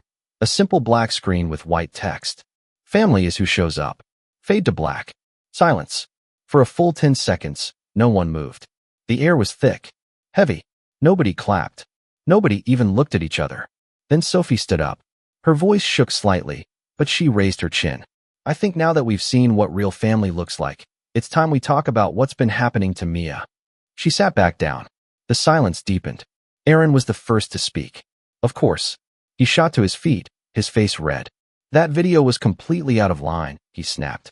It was supposed to be about Mom. About legacy. You hijacked it for some pity project. I didn't move. I didn't raise my voice. I just looked at him and said, calmly, it is about legacy. The kind you're teaching your kids. That shut him up for a second. But Melanie jumped in, defensive as ever. We didn't know she felt that way. No one ever said anything. You didn't have to, I replied. She was in the room. You all just chose not to see her. My mom finally spoke. Her voice was quiet, almost brittle. You're twisting everything. We've always loved her. Mia looked up at me, and I nodded. She stood. She was nervous, but she stood. I don't need you to love me, she said. I just wanted you to notice me.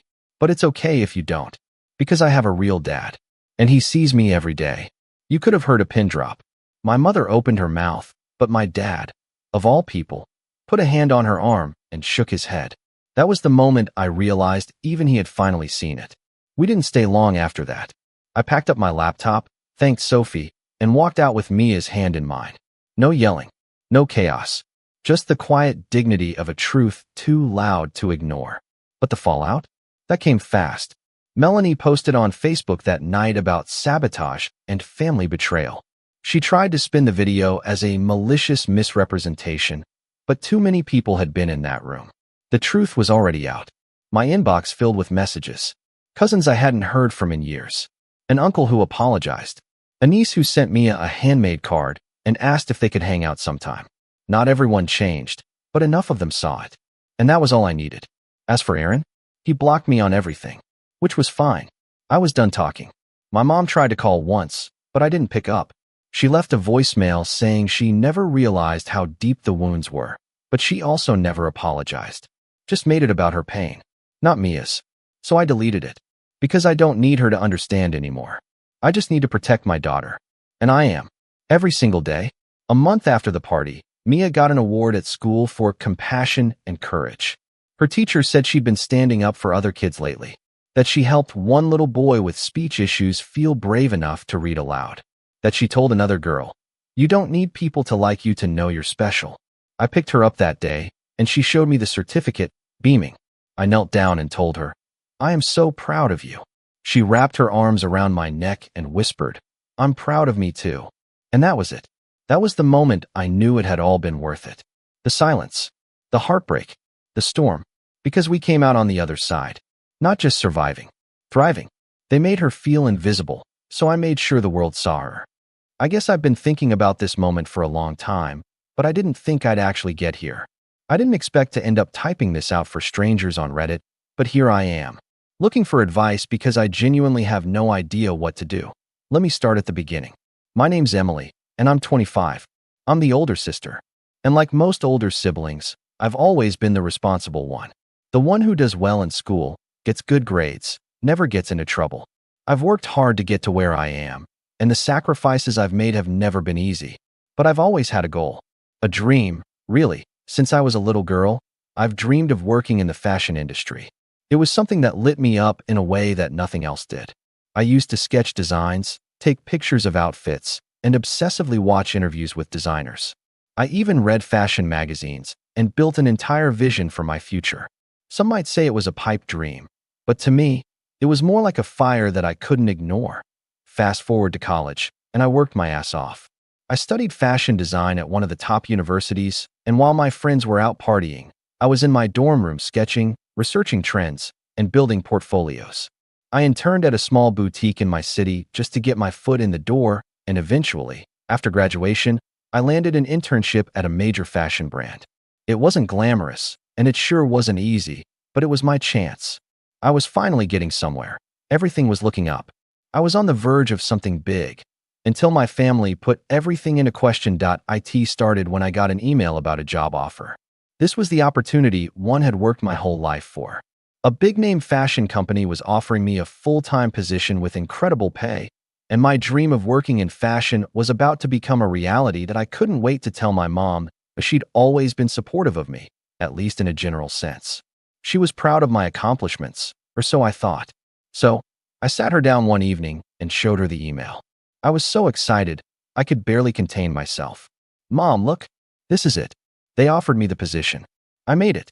She looked at me, but her expression wasn't exactly what I expected. It wasn't excitement or pride. It was something else. Almost disappointment. I couldn't figure it out at first. Maybe I was reading too much into it. "What's wrong?" I asked, hoping for a positive response. She sighed heavily. "You're being inconsiderate, Emily. You know that, right?" I blinked. "What?"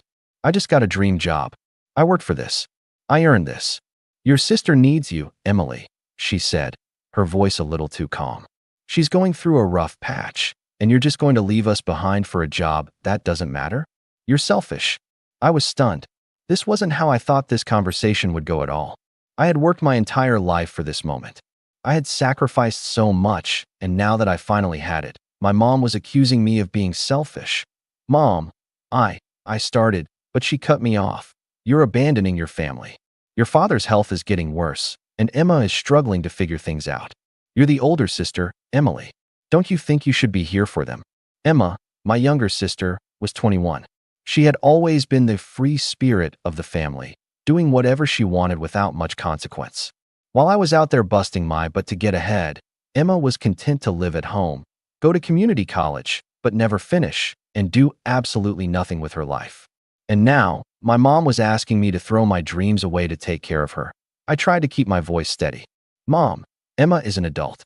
She needs to learn how to take care of herself. I can't keep putting my life on hold for her. You're being so inconsiderate, she repeated, as though I didn't have a choice in the matter. I'm asking you to be here for your family. What's more important than family, Emily? That was when I felt my stomach drop. My family had always leaned on me to pick up the slack, but I had finally reached a breaking point.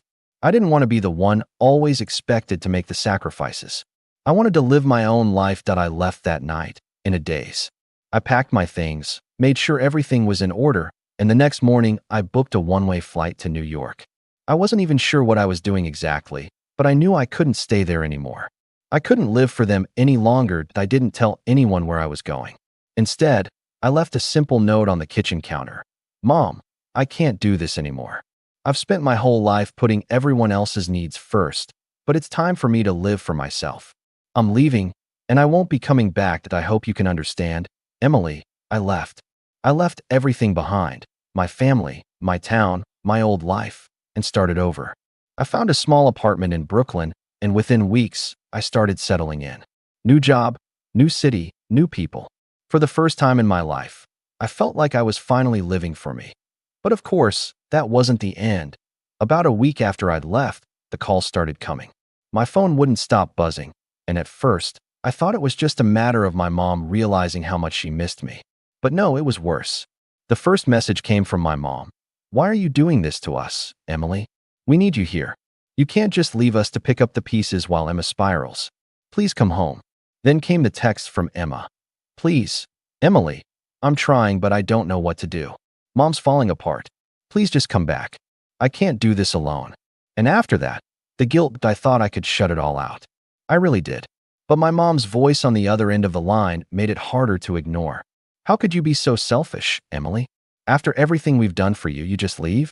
Emma's lost without you. We're lost without you. I didn't know how to respond. My family had always been toxic, but now I was being painted as the villain, the one who abandoned them. It all came to a head last week. My mom sent me a long email, almost like a final plea. Your dad's health is declining, and Emma is more lost than ever. You said you were leaving to find yourself, but what you're really doing is running away from your responsibilities. I hope you don't regret this when it's too late. It hit me hard. The days after my mom's email were the toughest I've had in a long time. I was trying to focus on my new job and adjusting to life in New York, but every time I sat down to work, I couldn't stop thinking about what my mom had said. You'll regret this when it's too late. Those words haunted me. Was I being too hasty?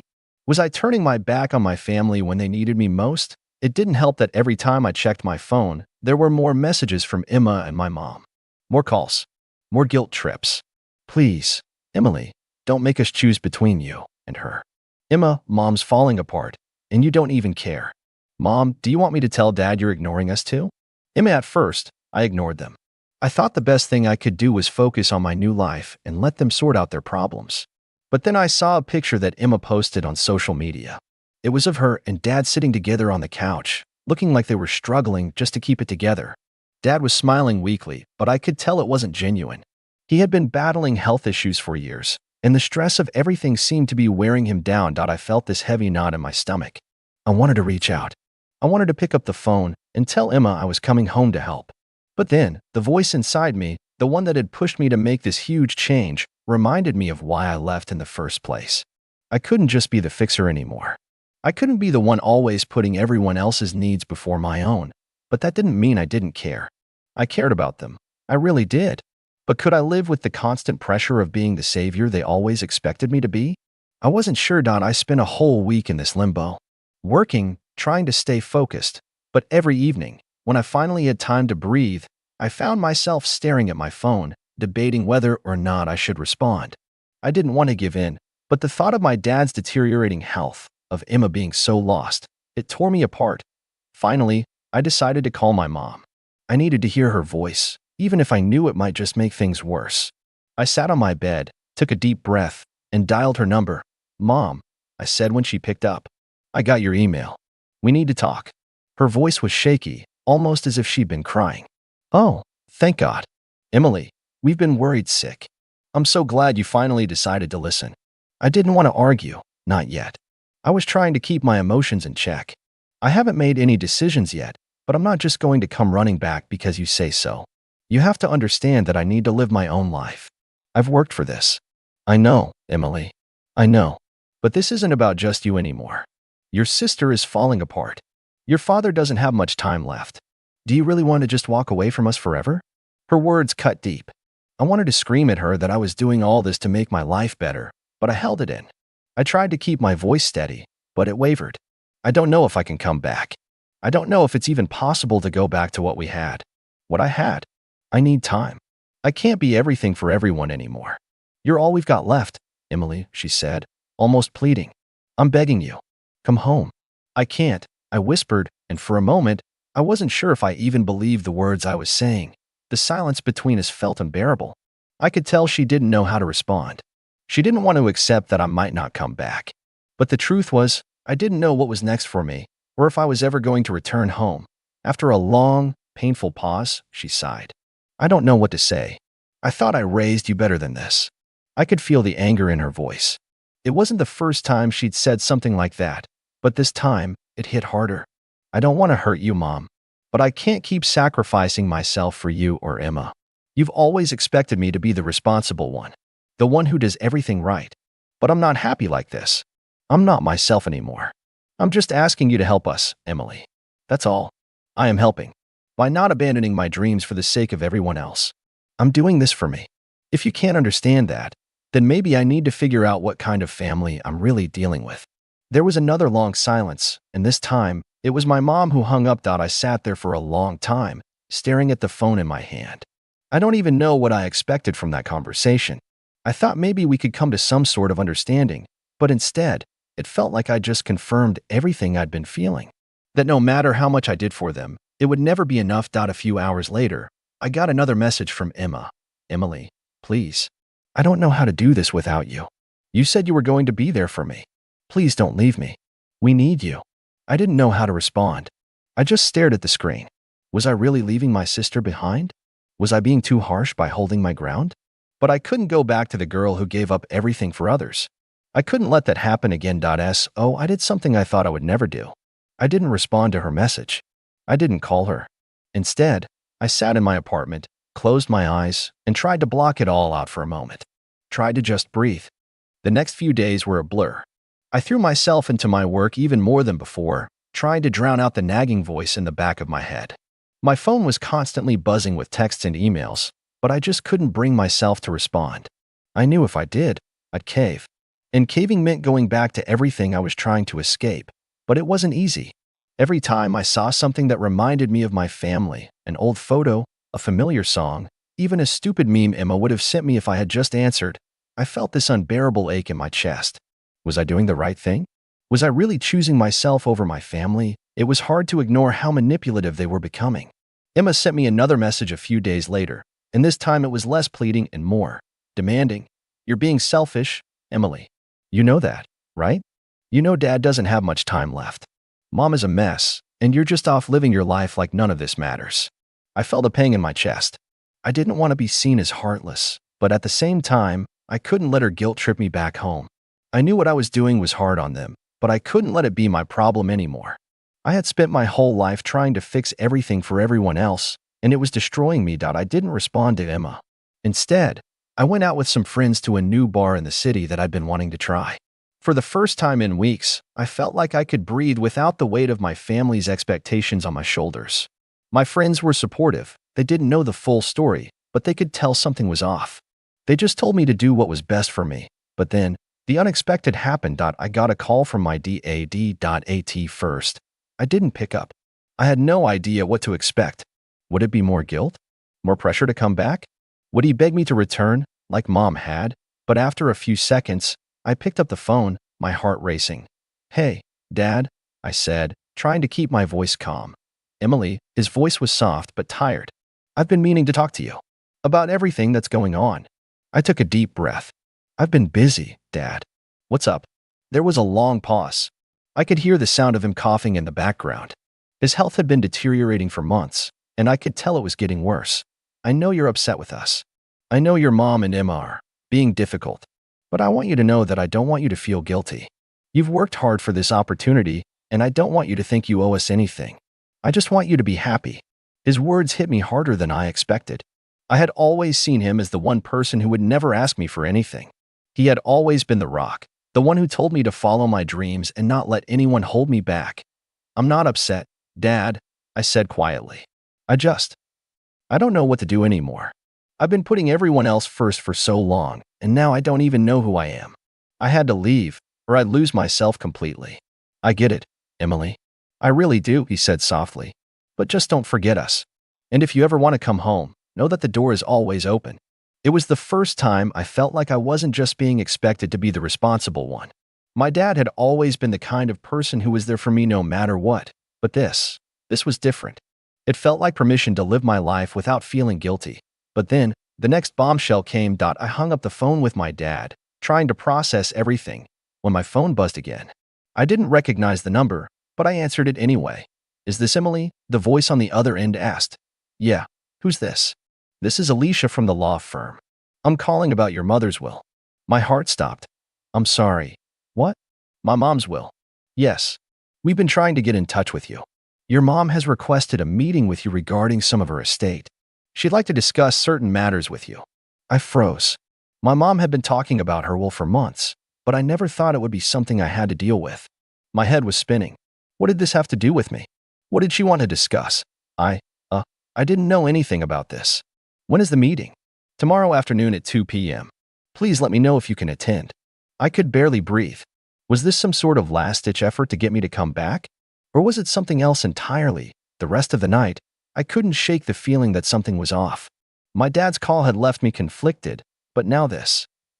What was my mom planning? I didn't know what to think anymore. And so, I found myself standing in front of my apartment the next day, looking at the clock on my phone, wondering if I should go to that meeting.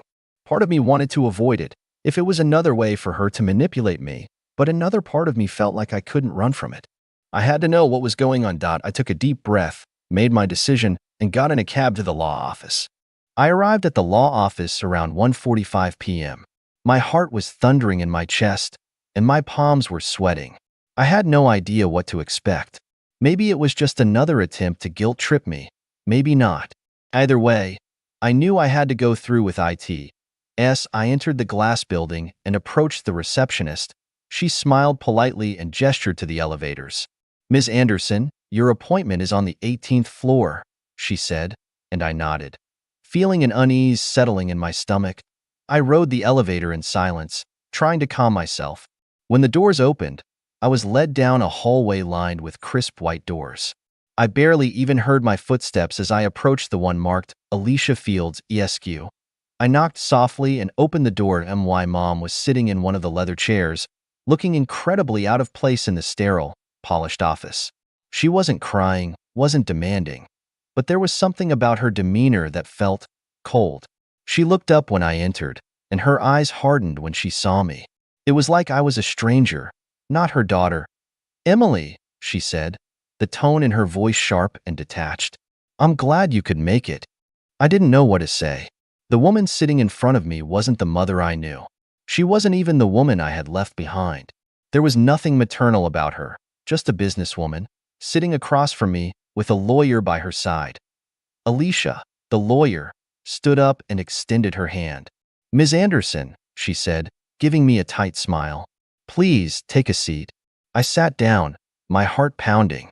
I couldn't shake the feeling that I was walking into some kind of trap. "Let's get straight to the point," Alicia said, opening a thick file in front of her. She looked at my mom for a brief moment before turning her attention back to me. "As per your mother's request, we are reviewing the terms of her will. She has made some significant changes recently. My eyes flickered to my mom, who still hadn't said a word, but her eyes were trained on me. She wasn't looking at me with love. She wasn't looking at me at all, like I was a nuisance she had to deal with. It made my stomach twist. Alicia continued. In light of recent events, your mother has decided to make some adjustments to the beneficiaries in her will. What kind of adjustments? I asked, my voice barely a whisper. Well, Alicia hesitated. It appears that your mother has removed you from her will. I froze. My entire world stopped for a moment, the blood draining from my face. I stared at her, the words echoing in my head, but I couldn't understand them. What? What do you mean? Alicia looked at my mother, who now finally spoke up, her voice icy and void of emotion.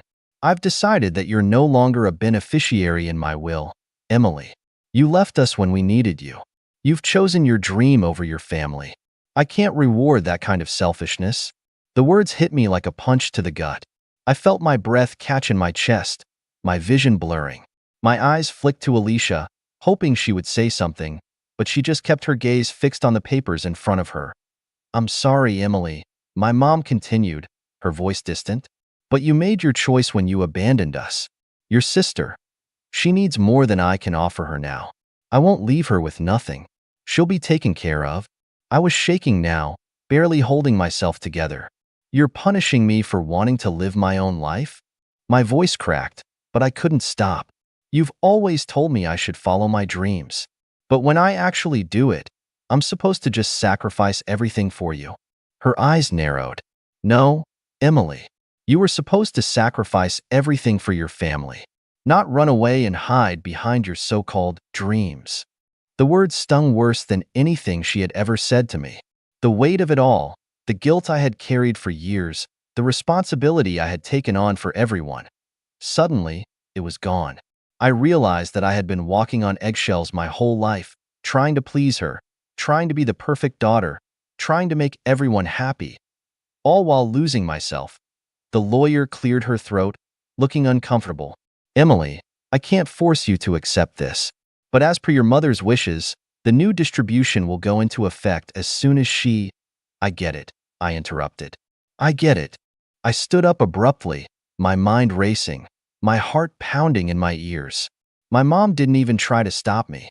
I turned on my heel, leaving the room, leaving them behind. I didn't look back. The elevator ride down felt like the longest of my life, and when I stepped outside into the cold air, I didn't know whether to laugh or cry.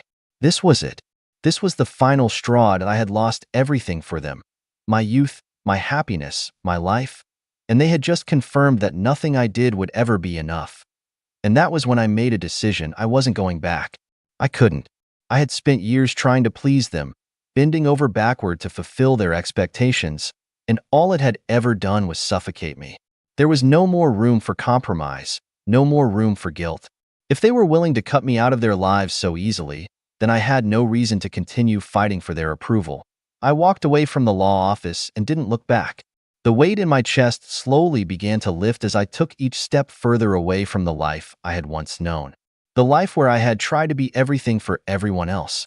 This time, I was doing it for me. I boarded a flight that afternoon. One way, no return ticket. And as the plane soared into the sky, I realized that I was free. Free from the expectations. Free from the toxic ties. The road ahead was unknown, but it was mine to walk. And for the first time in years, I felt like I could finally breathe. I don't know exactly what's next, but I'm taking control of my life for the first time. I'm going to focus on my career, travel more, and just live. No more worrying about what they think or trying to fix things that aren't broken. I'm curious, though. What do you all think? Should I try to rebuild things with my family someday, or just keep moving forward without them? Let me know in the comments. My name's Brian. I'm 31, and I swore years ago that I'd never step foot in my parents' house again. But here I was, sitting at the same old dining table where half my childhood arguments had taken place, pretending everything was fine. The clinking of forks, the smell of overcooked roast, and the strained smiles. It was like walking into a museum of bad memories. I didn't come back for nostalgia. I came back because Mom called last week saying she missed me, that it would mean a lot if I showed up for Sunday dinner. Against my better judgment, I agreed. Maybe I thought things would finally be different. Maybe I wanted to prove to myself that I'd really moved on. Or maybe I just wanted to see their faces when they realized I had. My brother, Adam, sat across from me, arms crossed and jaw tight. He hadn't changed much since I last saw him. Still carried himself like the world owed him something. He was the golden child once, the one who could do no wrong. Back then, I was just the quiet one, the one who worked too much and didn't enjoy life. What they really meant was that I didn't fit into their version of it. Adam lived 15 minutes from my parents, always at their place, borrowing tools he'd never return, eating food he didn't buy, acting like it was all his. I moved out at 19, worked through college, and built my own life far away from their small-town drama. While I was grinding through 12-hour shifts and night classes, Adam was out buying new gaming consoles with money Mom lent him. They never called it debt, though.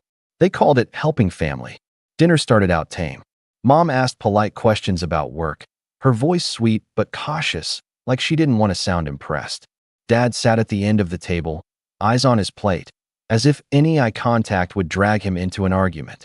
Then came the first jab. "So," Adam said, spearing a piece of roast, "still pretending you're too busy to visit us, huh?" He said it with that fake laugh of his, the one that always came before something mean. "It's not pretending," I said calmly. "Work keeps me busy." He smirked. "All right, Mr. Big Shot Engineer. We all know how important you are now." Mom laughed softly, like he'd just told a harmless joke. But I saw the look she gave me, a quiet mixture of guilt and pride she didn't know how to express. Dad kept eating. I wanted to ignore it, but something inside me itched. That old familiar feeling. The one that used to crawl up my throat when they'd mock me for studying instead of living a little. I'd spent years swallowing that feeling, telling myself it didn't matter. But sitting there, surrounded by the same walls, it all started creeping back. The constant comparisons, the guilt trips, the "why can't you just be more like your brother" talks. I took a slow breath and smiled. "Work's been good," I said. "Busy, yeah, but worth it." Adam rolled his eyes. "Worth it how? You got some fancy car or something?" He laughed again, but this time I could feel the edge in his voice. He wanted me to bite back. He always did. I didn't answer. I just smiled and sipped my water. Silence followed. For a moment, I thought that might be the end of it. But of course, it wasn't. Adam leaned back in his chair and said, "You think you're better than us now, don't you?" Mom's fork froze midair. Dad cleared his throat, but didn't look up. I tried to keep my tone light. "I don't think that, Adam." "Yeah, you do," he snapped. "You leave, don't call, don't visit, and then you show up here with that smug look like you've made it. Like we're beneath you." The room went quiet. I could hear the clock ticking from the hallway. I wanted to say something clever, something that would end it, but all that came out was a small laugh. "I'm not better," I said finally. "Just smarter, maybe." That word, smarter, landed like a brick. His expression twisted. "Smarter?" he repeated, voice rising. "You think because you left this town you're smarter than me?" Mom whispered, "Adam, stop," but he ignored her. "You act like you're too good for everyone. Like you didn't grow up the same as us." He gestured toward Dad. "He worked his whole life to keep this family together, and you couldn't even bother to call him on his birthday." That hit harder than I expected. Guilt tugged at me, because maybe there was some truth there. But the difference was, I wasn't the one who stopped calling. They did. After I left, they rarely reached out unless they needed something: money, advice, connections.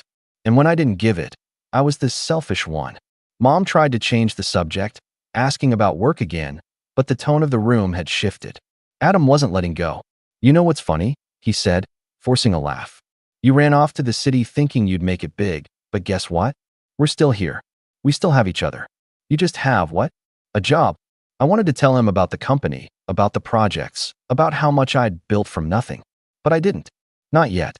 Let him think whatever he wanted. The truth had a way of surfacing on its own. "I'm doing fine," I said simply. "That's all that matters." "Fine," he muttered. "Must be nice to be fine while the rest of us actually have to work for a living." I felt the muscles in my jaw tighten.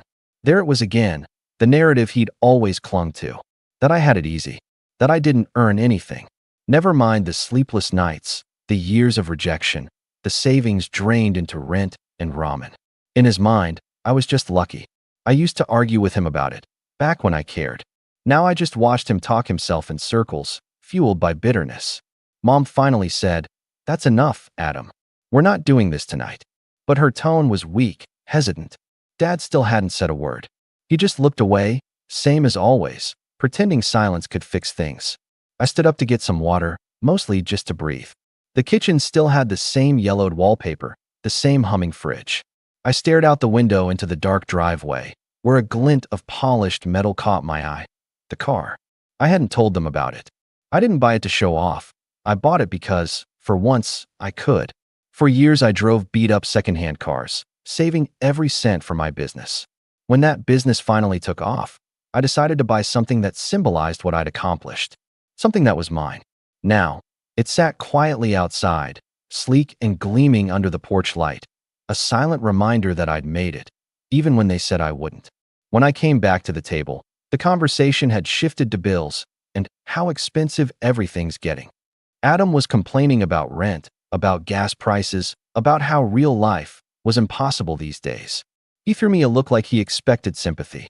"You probably don't even know what it's like anymore," he said. I shrugged. "I remember well enough." "Yeah, right," he scoffed. "Bet you've got a fancy apartment and a cleaner to do everything for you." I almost laughed. My apartment wasn't fancy. It was neat, minimalist, and small.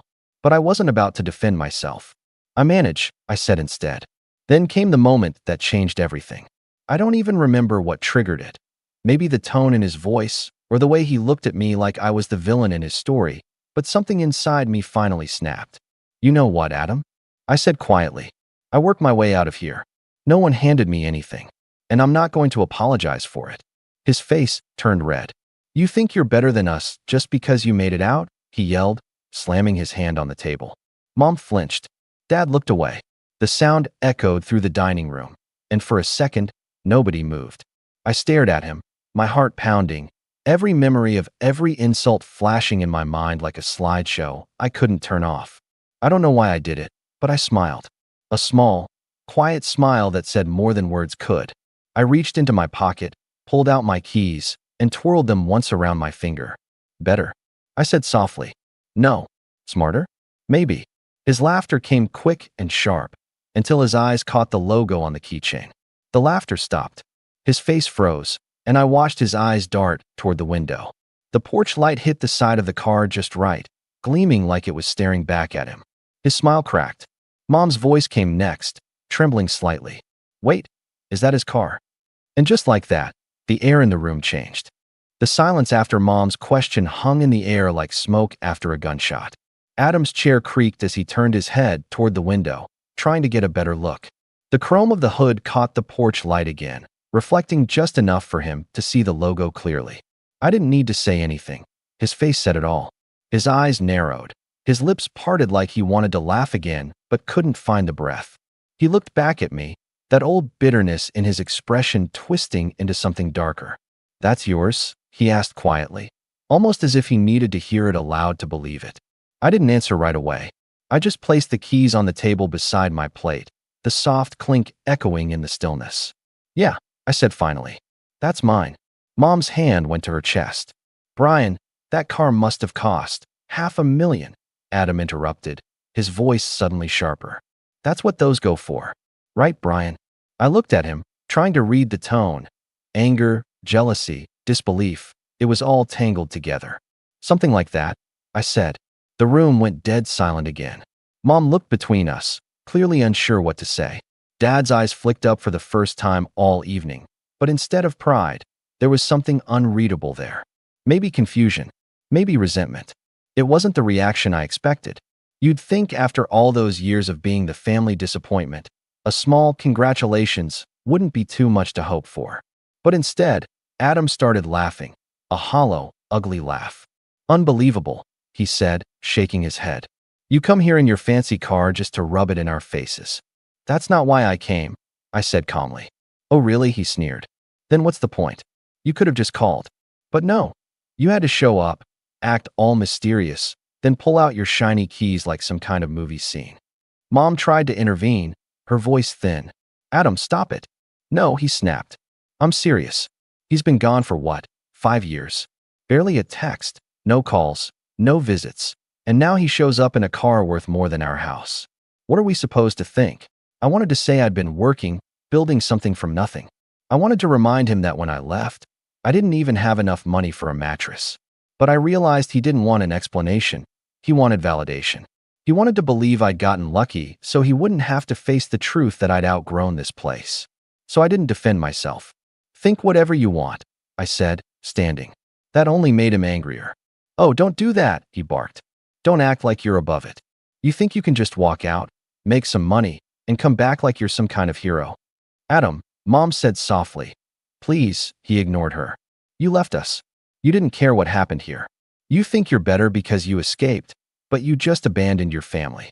That word, abandoned, hit me harder than I expected. I clenched my jaw and took a slow breath. I didn't abandon anyone, I said. I left because staying here meant never becoming anything. His hand slammed the table. Oh, so we're nothing now. I looked him dead in the eye. That's not what I said. Yes, it is, he hissed. You've been saying it since the moment you showed up. You look at us like we're small, like we're stuck. Mom's eyes watered, her voice breaking slightly. Can we please not do this? But Adam wasn't stopping. He turned to Dad. You hear this? Your son thinks he's too good for us. Dad sighed, rubbing his temples. Enough, Adam. No, Adam said, his voice cracking with emotion. It's always been like this. He gets to run off and live his perfect life, while I'm the one who's here helping you, fixing things, keeping this place running. I could have let it slide. I could have walked out right then and avoided what came next. But the words had been building in my chest for years. Every insult, every guilt trip, every time I'd been treated like my success was a betrayal instead of something to be proud of. You're not helping them, I said quietly. You're depending on them. Adam froze. I took a step closer. You've been living off them since you were 19. You borrow money. You take their car. You eat their food. And somehow you convince yourself you're doing them a favor. Shut up, he muttered. You want to talk about family? Fine. Where were you when Dad's business almost went under? Who helped refinance the mortgage? Who paid off Mom's medical bills 2 years ago? His head snapped up, fury blazing in his eyes. What are you talking about? Mom's lips parted, her face paling. Brian, yeah, I said, voice steady. I sent money. Quietly. Because I didn't want anyone to feel like they owed me anything. But apparently, that didn't matter. Adam pushed his chair back, so hard it screeched against the tile. You're lying. I'm not, I said. Ask Dad. All eyes turned to him. Dad's face was tight, his jaw clenched. He's telling the truth, he said after a pause. The look on Adam's face twisted from rage to something like humiliation. You what? You took his money. It wasn't about taking, Dad said quietly. It was about keeping this family afloat. So you let him play the hero while I looked like the failure? Adam shouted. You let him buy his way back into your good graces? No one said that, Dad replied firmly. But Adam wasn't hearing him anymore. He was pacing now, hands raking through his hair. Unbelievable. You actually think you're some kind of savior, don't you? I shook my head. I don't think that. I just did what I could. Yeah, he snapped. Because money fixes everything, right? It doesn't, I said softly. But it helps when someone actually uses it to help instead of complain. That did it. His face flushed red. You think you can come back here, wave your wallet around, and make me look like a fool? Adam, Mom cried, standing up. That's enough. But he wasn't listening. He grabbed his plate and threw it into the sink with a loud crash. You know what? I'm done. I'm done pretending you're some kind of success story. You just got lucky, Brian. You're not smarter. You're just lucky. I stood there, heart pounding, forcing myself to stay calm. If that helps you sleep at night, go ahead and believe that. He stormed off toward the hallway, muttering under his breath. I thought he was just leaving to cool down. But then I heard the sound of a door opening, the front door. And then, the unmistakable beep of a car alarm. Mom gasped. Adam. I rushed to the window. He was outside, standing next to my car. My car. His hand was on the door handle. Adam. I shouted, running to the porch. Don't touch it. He turned to me, his face twisted in a sneer. What? Afraid I'll scratch your precious toy? Adam, stop. Mom's voice trembled behind me. He laughed, tugging on the handle again. Relax, man. Just wanted to see what smarter buys these days. The security system flashed red and let out another sharp beep. He jerked his hand back, startled, then turned that anger toward me again. You think you're better than everyone because of this thing? You think this makes you someone? I think it's mine, I said evenly. And I earned it. He stepped closer, his voice dropping. You really believe that, huh? That you did all this on your own? You wouldn't have made it 2 years without Dad helping you get into college. Dad co-signed my first loan, I said. I paid it off myself. Yeah, sure. He snorted, shaking his head. You probably paid it off with our money. I frowned. What are you talking about? He smirked, that cruel little smirk I'd seen my whole life. You really think Mom and Dad never dipped into the savings Grandma left us? The savings that was supposed to be shared? My stomach dropped. What savings? He tilted his head, feigning surprise. Oh, they didn't tell you. Behind me, Mom whispered, Adam, don't. He laughed. Oh no, I think he deserves to know.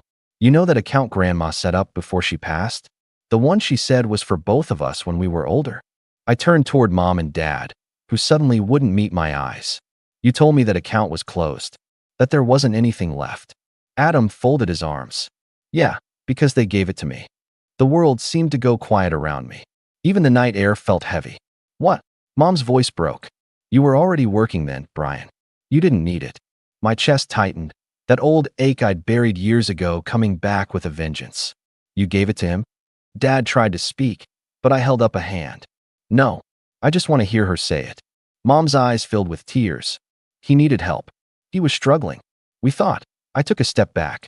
You thought I didn't deserve it. It wasn't like that, she pleaded. We just wanted to help both of you in different ways. I almost laughed at that. In different ways, I repeated softly. Yeah, I guess you did. Adam shrugged, clearly satisfied with the damage he'd done. Guess I'm not the only one who got handouts, huh? But what he didn't realize, what none of them did, was that something inside me shifted in that moment. Not anger, not even sadness, just clarity. For years, I tried to earn their respect, to prove I wasn't the failure they thought I'd be. But now, standing there on that porch, watching them all crumble under their own guilt, I realized I didn't need their approval. I didn't need any of it. I just smiled, cold, calm, detached, and said, thanks for finally telling me. Mom started to cry. Dad said my name, but I was already turning toward the driveway. Adam was still standing next to my car, that smug grin plastered on his face. I reached out, unlocked the door with a soft click, and met his eyes one last time. You might want to step back, I said quietly. He frowned. Why? The engine roared to life with a single press of the button, the headlights flaring bright against the porch. Adam stumbled back, startled. Mom's voice wavered behind me. Brian, where are you going? I paused, hand on the steering wheel, the house reflected in the windshield like a ghost. Somewhere I'm actually wanted, I said. And as I pulled away, I could still see their silhouettes in the rearview mirror, three shapes framed in the yellow porch light, frozen in a silence they'd built themselves. What I didn't know then was that this wasn't the end. It was the beginning of something much bigger, something that would tear what was left of this family apart. I didn't drive straight home that night. I just drove. Miles blurred past in the dark, highway lights stretching into an endless ribbon.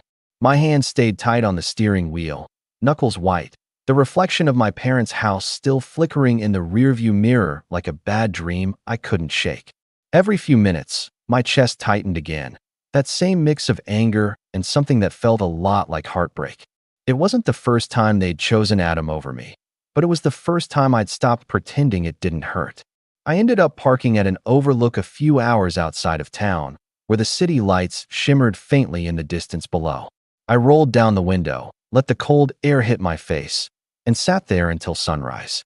I thought I'd feel triumphant after everything I'd accomplished, like walking away meant I'd finally won. But instead, I just felt empty. Success didn't taste the way I thought it would. In the days that followed, I buried myself in work. I ran my company, attended meetings, smiled when I had to, but everything felt muted. The office was in the middle of a downtown tower, floor-to-ceiling glass, polished floors, the works. From the outside, it looked like everything I'd ever wanted. But when you strip away the applause and the numbers, it was just me, alone, in a space full of echoes. It's strange how family can make you feel smaller than you are. You can spend years building yourself up, brick by brick, and a few words from them can make it all wobble again. I kept replaying that dinner in my mind. Mom's trembling voice. Dad's silence. Adam's grin when he dropped that bomb about Grandma's savings. I told myself I didn't care. I told myself I was past it. But late at night, when the city went quiet, that lie crumbled too. I stopped answering calls for a while, even from friends. I told my assistant to reschedule everything that wasn't absolutely necessary. I wasn't depressed. I just didn't see the point of being around people who wanted something from me. I needed to figure out what I wanted again. That's when I started running. Every morning, before sunrise, I'd hit the track near my apartment. At first, it was just a way to clear my head. But something about the rhythm, the steady breath, the sound of my feet hitting the ground, started to pull me out of whatever fog I was in. It reminded me that I was still moving, still alive. By the end of that month, I'd run farther than I ever had in my life.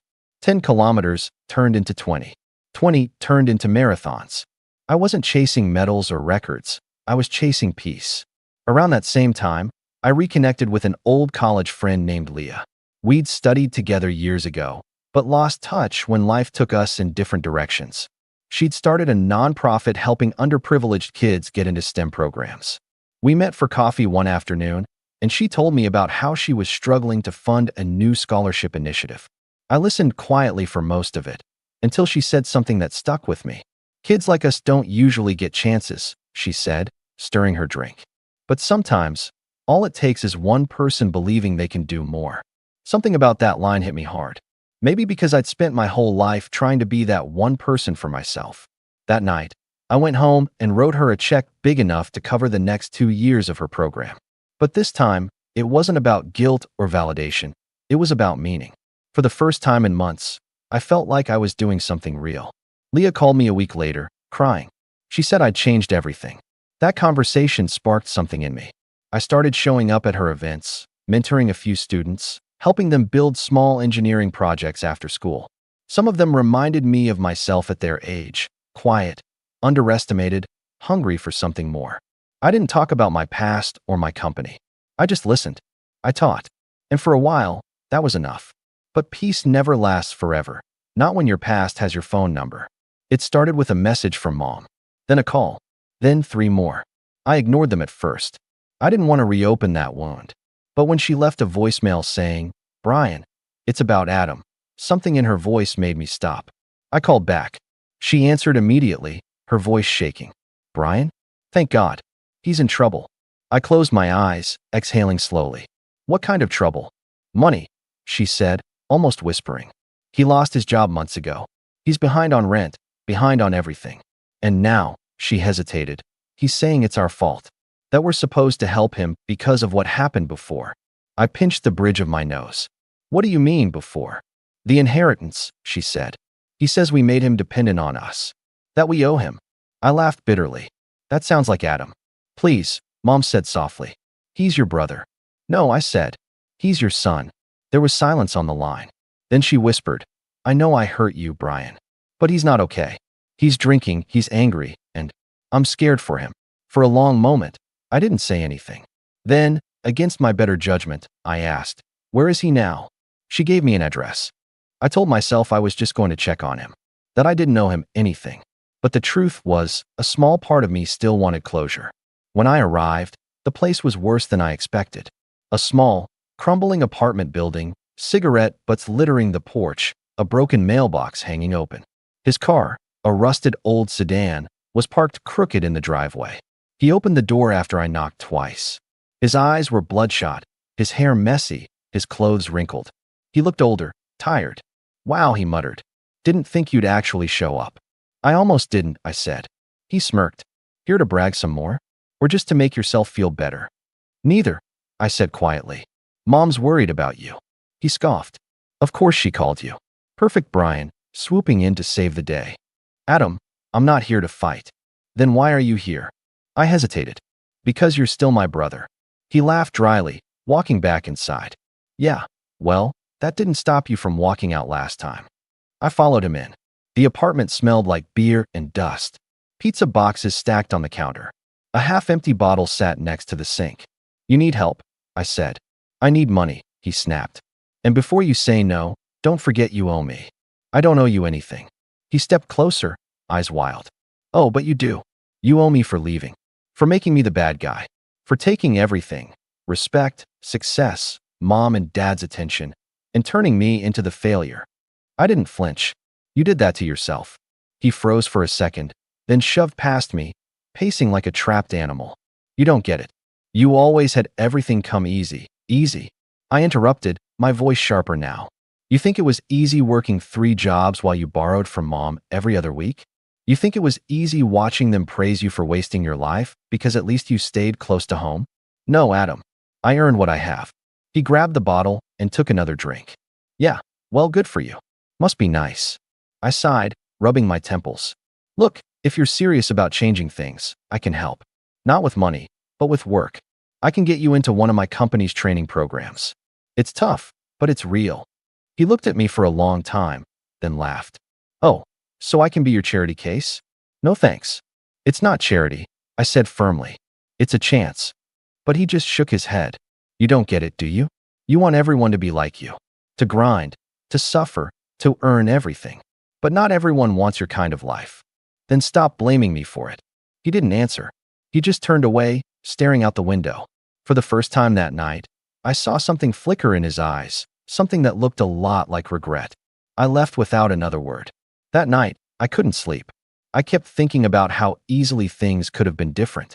If Dad had stepped up, if Mom hadn't chosen sides, if Adam had ever learned how to stand on his own. But maybe that was the point. Some people never learn until they lose everything. Over the next few months, I focused on rebuilding my own life. Not financially, but emotionally. I started therapy. I began journaling every night, writing letters to people I'd never sent.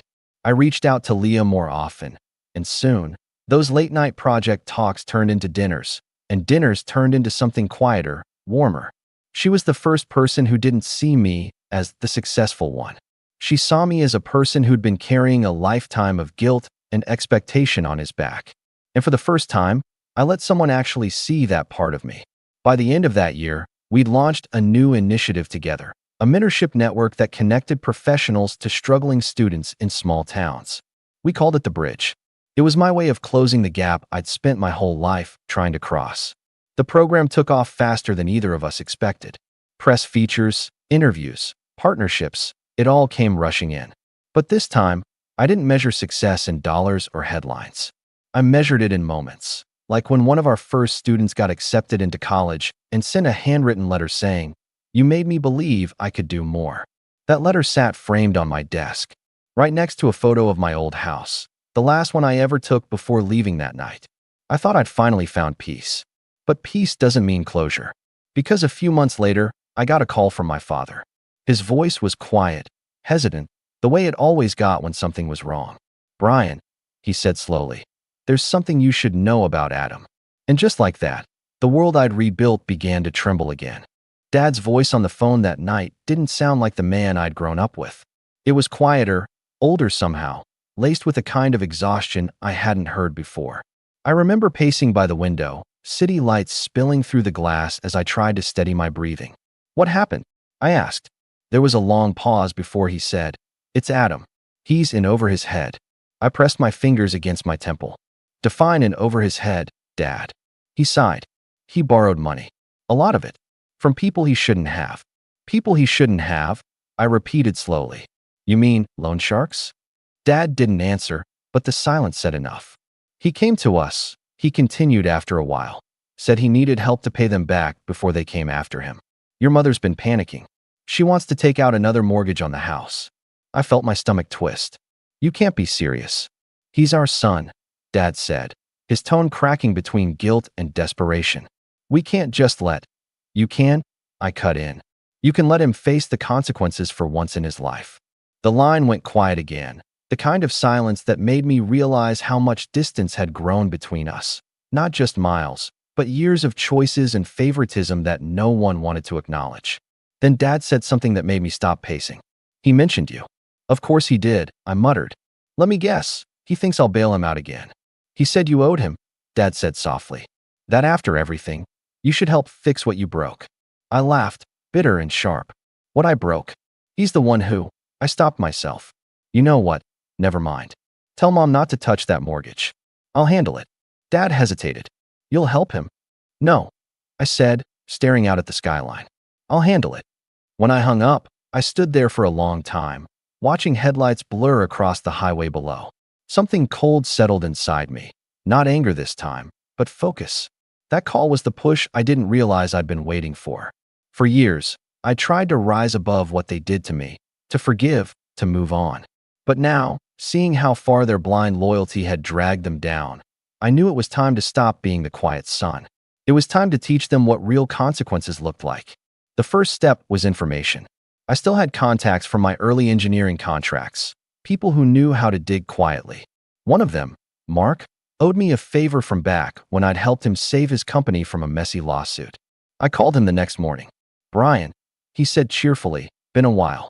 What's up?" "I need background on someone," I said. "My brother, Adam." Mark chuckled. "Doing a family audit, huh?" "Something like that." Within 48 hours, he sent me a file. Debt records, bank transfers, late rent notices, even small-time business scams. Adam had been busy. He'd borrowed from at least 3 private lenders, maxed out 2 credit cards, and somehow managed to convince a former coworker to co-sign a personal loan that he'd defaulted on. But the real kicker was near the end of the file, a transfer from a local hardware supplier under Dad's name. $50,000. I called Mark back immediately. "That transfer, you're sure it was Dad?" "Positive," he said. "Came from an account with both your parents' names on it." So it was true. They'd already started bailing him out. Again, that night, I couldn't sleep. I sat at my desk, staring at the numbers glowing on the screen. I should have been furious, and I was, but beneath the anger, there was something else. A spark of calculation. If Adam thought he could play the same game again, he was about to find out how wrong he was. Over the next few weeks, I started quietly moving pieces into place. First, I called Leah. She was the only person I trusted enough to loop in, though I didn't tell her everything. I told her Adam had gotten involved in something messy and that I was trying to protect my parents without feeding his habit. She frowned as we sat in her office, sunlight pouring through the window. "You're thinking of getting involved financially, aren't you?" "Not directly," I said.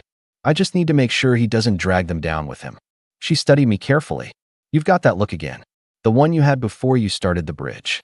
I smiled faintly. "That wasn't revenge. That was redemption." "And this?" she asked. "This is balance," I said. Leah didn't press. She never did. The next step was reaching out to the lenders. One by one, I contacted each of the people or companies Adam owed. Some were small-time hustlers, others legitimate enough to keep paperwork. I didn't tell them who I was, just that I represented a potential investor interested in clearing the debts, provided the accounts were transferred under specific legal conditions. By the time I was done, I'd quietly purchased every single debt tied to Adam's name. He wouldn't know it yet, but I now legally owned the right to collect. It wasn't about money. It was about leverage. While that was happening, I visited my parents under the pretense of checking in. It was the first time I'd been back since the dinner blow-up. Mom greeted me with watery eyes, relief written across her face. Dad tried to act casual, but I could see the guilt in his posture. "Brian," Mom said, hugging me tightly. "You came." "Of course I did," I said, forcing a smile. "I wanted to see how you're holding up." Over dinner, awkward but calmer this time, they told me Adam had been coming around more often lately, bringing groceries, fixing small things around the house, saying he was trying to change. I asked, "Does he still ask for money?" Mom hesitated. "Not directly." That meant yes. After dinner, while Dad washed dishes, I caught sight of a familiar envelope sticking halfway out of a drawer near the counter. The edge of a loan document peeked from it, one of the lenders I'd already bought out. I quietly slid it into my pocket. Back in my car, I stared at the document. My brother's signature glared up at me, right next to my parents'. They'd been co-signers. He'd trapped them again. That was when the plan fully crystallized. If Adam was so intent on manipulating them through guilt and dependency, I was going to turn his own tactics against him, piece by piece. But not by yelling or confronting. No, that never worked with people like him. They had to feel the walls closing in on their own. So I started setting the stage. Step 1, control the narrative. I began talking to a few people around town, old acquaintances, small business owners, even Dad's old coworkers, casually dropping comments about how Adam was turning things around, that he was working with me on a new project. It sounded positive, harmless, but it served a purpose, to plant the idea that any sudden failure on his part would look like betrayal, not misfortune. Step 2, the hook. I reached out to Adam directly for the first time since our last argument. "Got your message from Mom?" I said over the phone. Heard you're trying to get back on your feet. He was wary at first. Why do you care? I've got an opportunity, I said smoothly. Short-term contract, pays well. Think of it as a chance to prove yourself. That got his attention. What kind of job? Simple, I lied.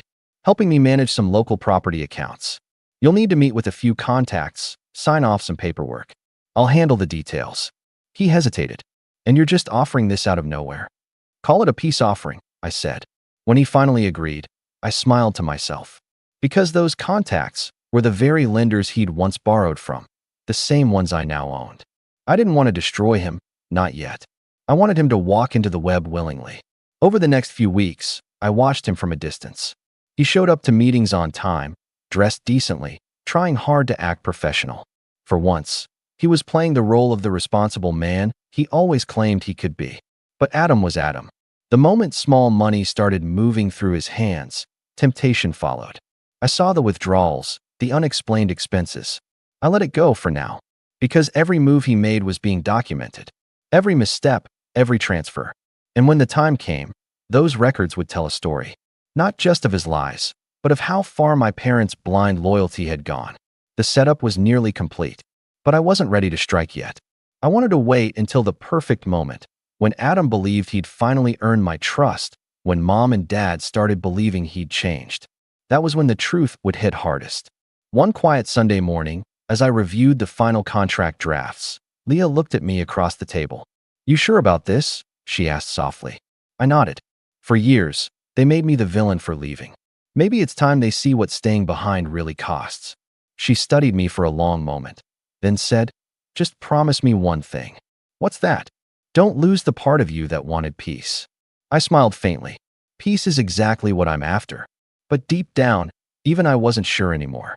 Because the closer I got to pulling the strings, the more I felt the old darkness creeping back, the same bitterness I thought I'd left behind on that porch years ago. And yet, I couldn't stop. Not when I was this close. Not when the perfect opportunity was finally coming together. One that would make Adam expose himself completely, in front of everyone who ever believed his lies. I just needed one last move.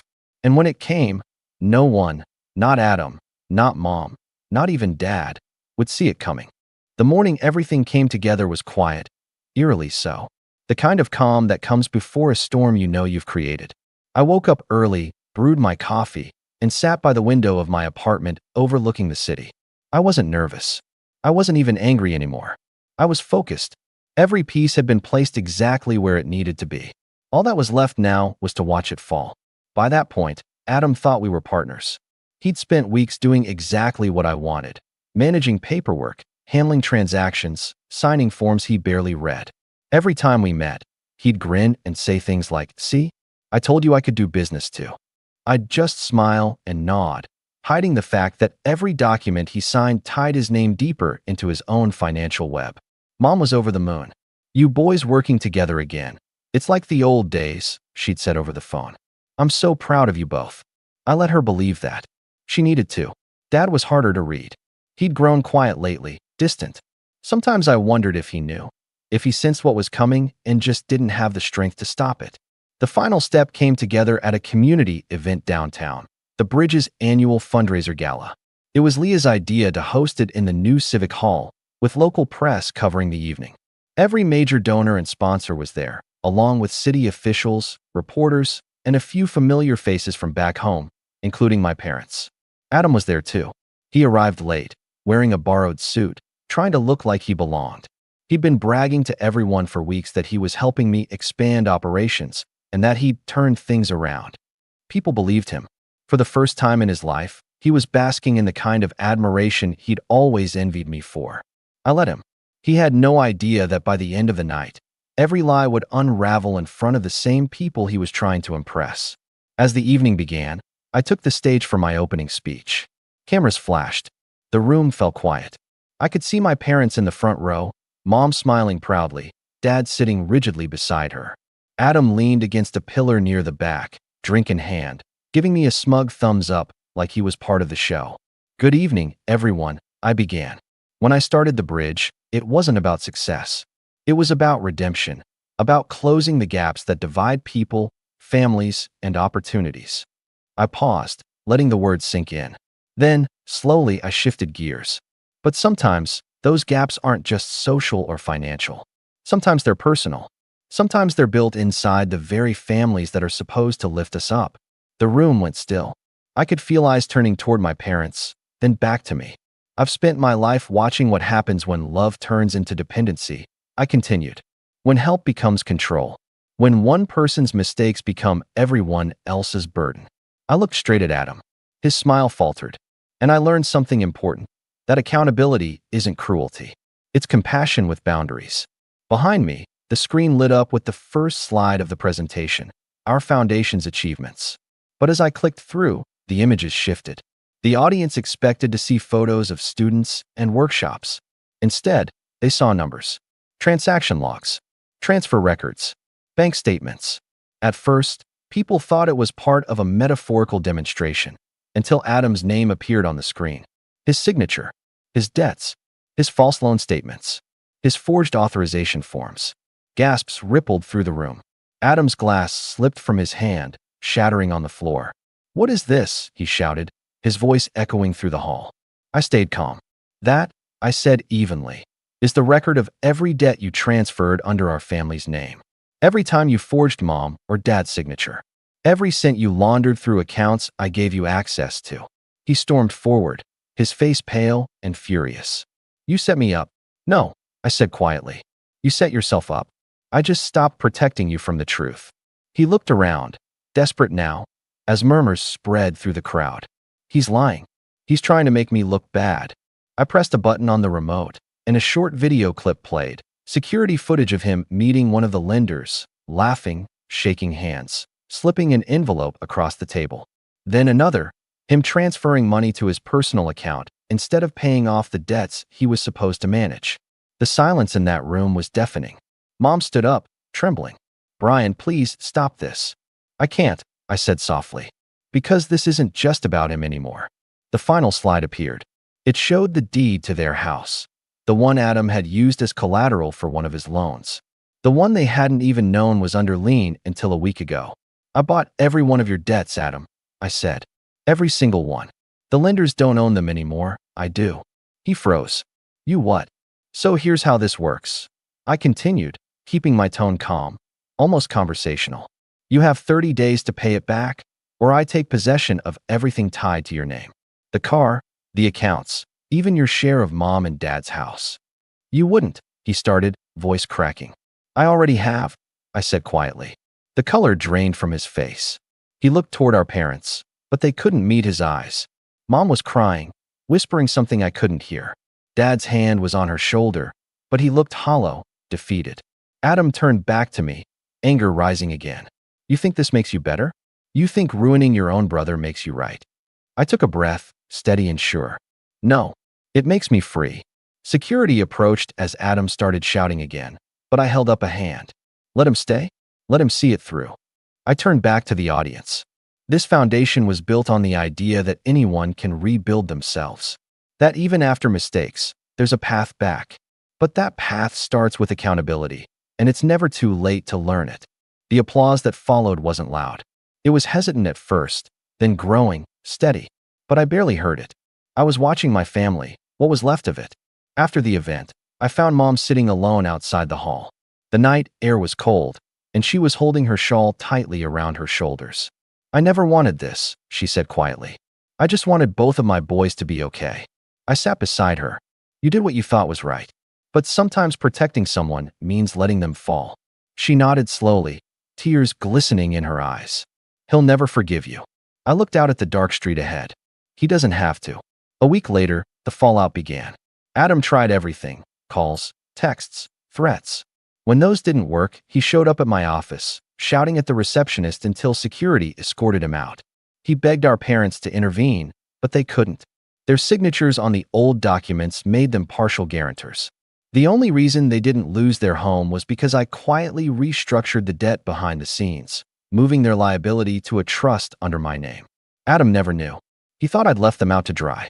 Within a month, his car was repossessed, his accounts frozen, his credit destroyed. He left town after that.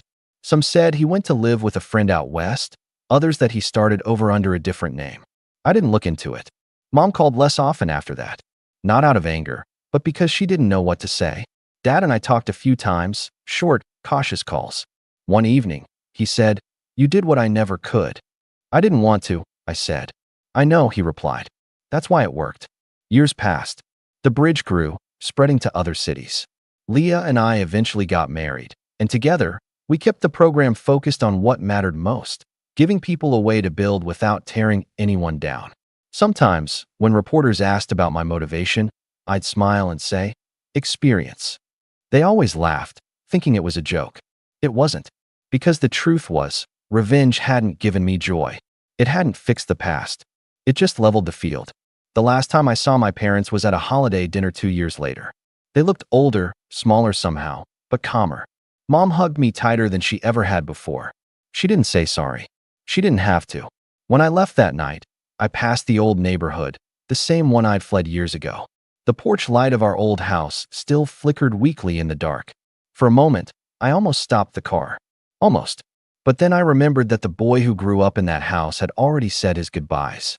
And the man he became had finally learned the one lesson his family never could.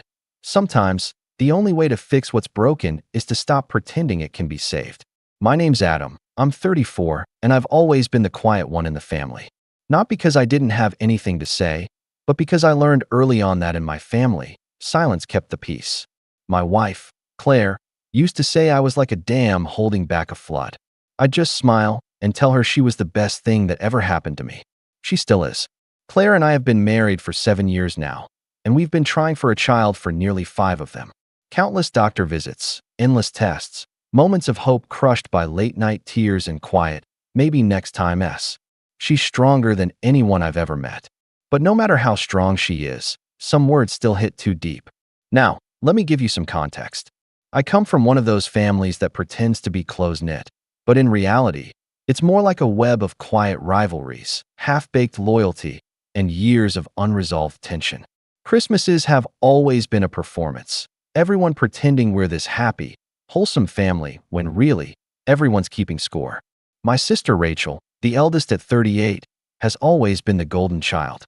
Smart, successful, and with the kind of confidence that could either inspire or bulldoze you. She married young, had a son, Jonah, when she was just 20, and raised him mostly on her own after her husband bailed. Or so we all thought. Rachel has this way of making every family event revolve around her. You know the type, constantly pointing out how busy she is, how hard it is being a single mom, how no one ever really understands her struggle. And for years, everyone just nodded along, careful not to poke the bear. But this past Christmas, something changed. We hosted Christmas dinner at my parents' house like we do every year. My dad, a quiet, stern man who speaks maybe 10 words per meal, had even dusted off his old record player to play some jazz in the background. Mom fluttered about like she always did, making sure the table was set just so, nervously adjusting napkins like peace depended on it. Claire and I showed up with a homemade pecan pie and a bottle of wine, trying to keep spirits high despite how emotionally drained Claire had been lately. We had just gotten word that our 3rd round of IVF had failed. She hadn't cried in front of anyone, not even me. She just smiled politely, her hands folded tightly in her lap when we told the family. Rachel showed up late, of course, with Jonah and her newest boyfriend in tow. The guy looked barely old enough to drive, but Rachel introduced him like he was her great love. She swept into the room like a gust of drama, complaining about traffic and how hard it was to get Jonah to put his phone down for once. No one said anything. No one ever does. That's just Rachel. Dinner started out quietly enough. Roast turkey, mashed potatoes, awkward chatter. Rachel launched into a story about her promotion, again, and how her department would fall apart without her. Claire listened politely, nodding along even though she clearly wasn't up for it. I kept glancing at her, hoping she'd squeeze my hand under the table like she usually did, her little signal that she was okay. But she just sat there, smiling that too perfect smile that told me she wasn't.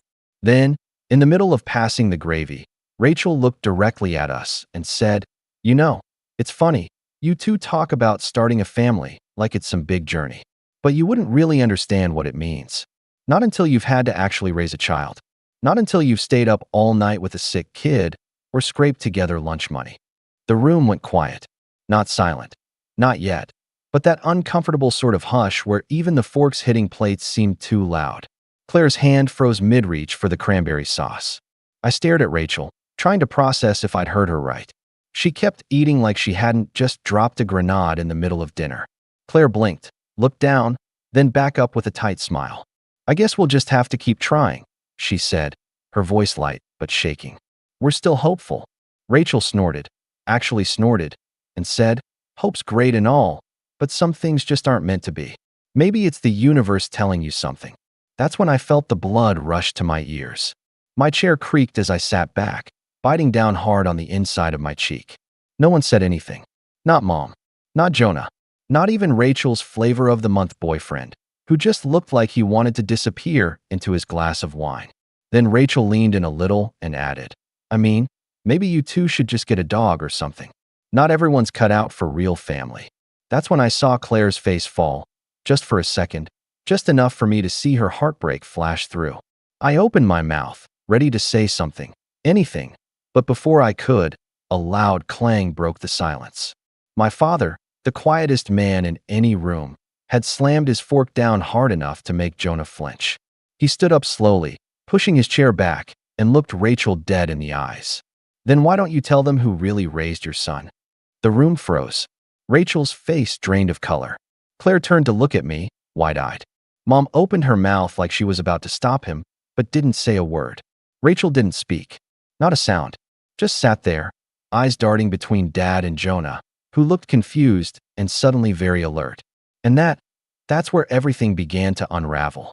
The silence that followed my dad's outburst was heavy, like the air itself had thickened. Nobody moved. Not even the record player, which had finished its side and was now clicking rhythmically in the background, like some strange countdown. Rachel sat there frozen, her perfectly polished facade cracking, just a hairline fracture at first, but enough. She recovered quickly, or tried to. "I don't know what you're talking about, Dad," she said, her voice flat, barely concealing the tremble underneath. "You sound ridiculous." Jonah looked from her to my father, confused. "Wait, what does he mean? Raise me how?" My dad didn't answer.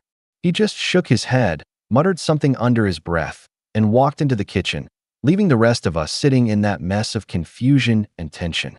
Claire glanced at me, still processing, still trying to stay composed, but I could see it, the storm rising just behind her eyes. I reached for her hand under the table, and this time, she let me take it. But Rachel wasn't done. She never is. After a few forced laughs and sips of wine, she snapped back into her usual self, the cold edge in her voice returning with full force. "Honestly, I don't know what's gotten into him. He's been off lately. Must be age catching up with him. Or maybe someone's been feeding him nonsense." She said that last part with her eyes locked on me, like this whole thing was somehow my fault. That was her way. Always redirect. Always spin the story so she's the victim and someone else is the aggressor. It had worked for decades. I didn't respond. I didn't trust myself to. But Claire, gentle as she is, wasn't going to let it slide this time. "You know, Rachel," she said, voice still soft, "maybe this isn't the time for jabs. We're all here to celebrate, right? Maybe we can just enjoy dinner and leave the judgment for another day." Rachel scoffed, swirling her wine like she was in some bad soap opera. "It's always another day with you two. Always waiting. Always fragile. You don't know what real pressure looks like." My jaw tightened. Claire's hand slipped out of mine. Jonah, still clearly rattled, asked, "What did Grandpa mean, though, about raising me?" Rachel shot him a look sharp enough to slice marble. "He didn't mean anything. He's old. Sometimes he remembers things wrong. He doesn't seem like he's remembering anything wrong," Claire murmured, just loud enough to be heard.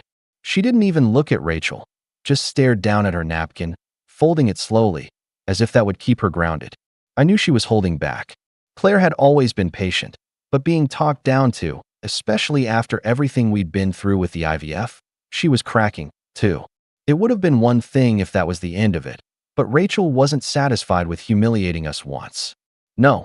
Over dessert, as the tension started to thin just slightly, she turned to Mom and dropped another bomb like it was nothing. "By the way, I'm thinking of redoing the guest room, turning it into an office/meditation space. Jonah doesn't need it anymore, and I think it's time I had a space that's just mine. You know, a room that actually serves a purpose." Mom blinked, mid-slice of fruitcake. Oh, I thought Jonah was still using that room to visit. He hasn't stayed over in months, Rachel said, waving a dismissive hand. Besides, I doubt he's coming back to that dusty little space now that he's got his friends and sports and girlfriends. Jonah flushed, but said nothing. I glanced at Claire. Her expression was unreadable. Then Rachel looked directly at us again.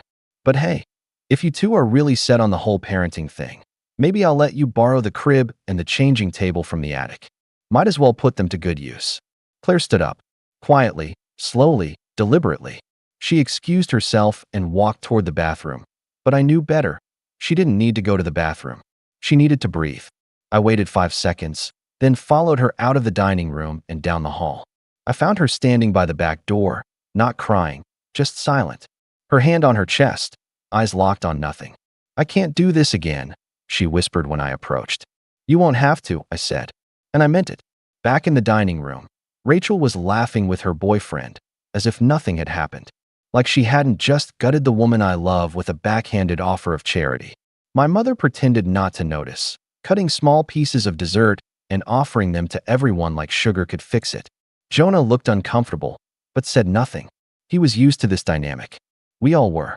That night, when we got home, Claire finally cried. Not loud, not messy, just tears she couldn't hold in anymore. I held her for what felt like hours, my own anger boiling beneath the surface, thick and unresolved. And then the next day, the phone call started. First from Mom, asking if Claire was feeling okay, pretending not to know why she had left the table early. Then from Rachel, saying she wanted to clear the air, but making it clear she believed Claire had overreacted and that infertility is a sensitive topic, sure, but no one meant any harm. As if harm only counted when it was deliberate. She even had the audacity to say, honestly, Adam, I thought Claire would be tougher than this. You guys act like you're made of glass. That was when something shifted in me. That damn Claire always talked about. It cracked. I didn't yell. I didn't argue. I just told her one thing. You should really be more careful around Dad. He remembers everything. Even the things you wish he'd forget. And I hung up. She didn't call back. But I could feel it. She was shaken. And for the first time in years, that gave me some peace. I didn't know then just how deep Dad's words would cut, or how many secrets were about to rise to the surface. But something told me.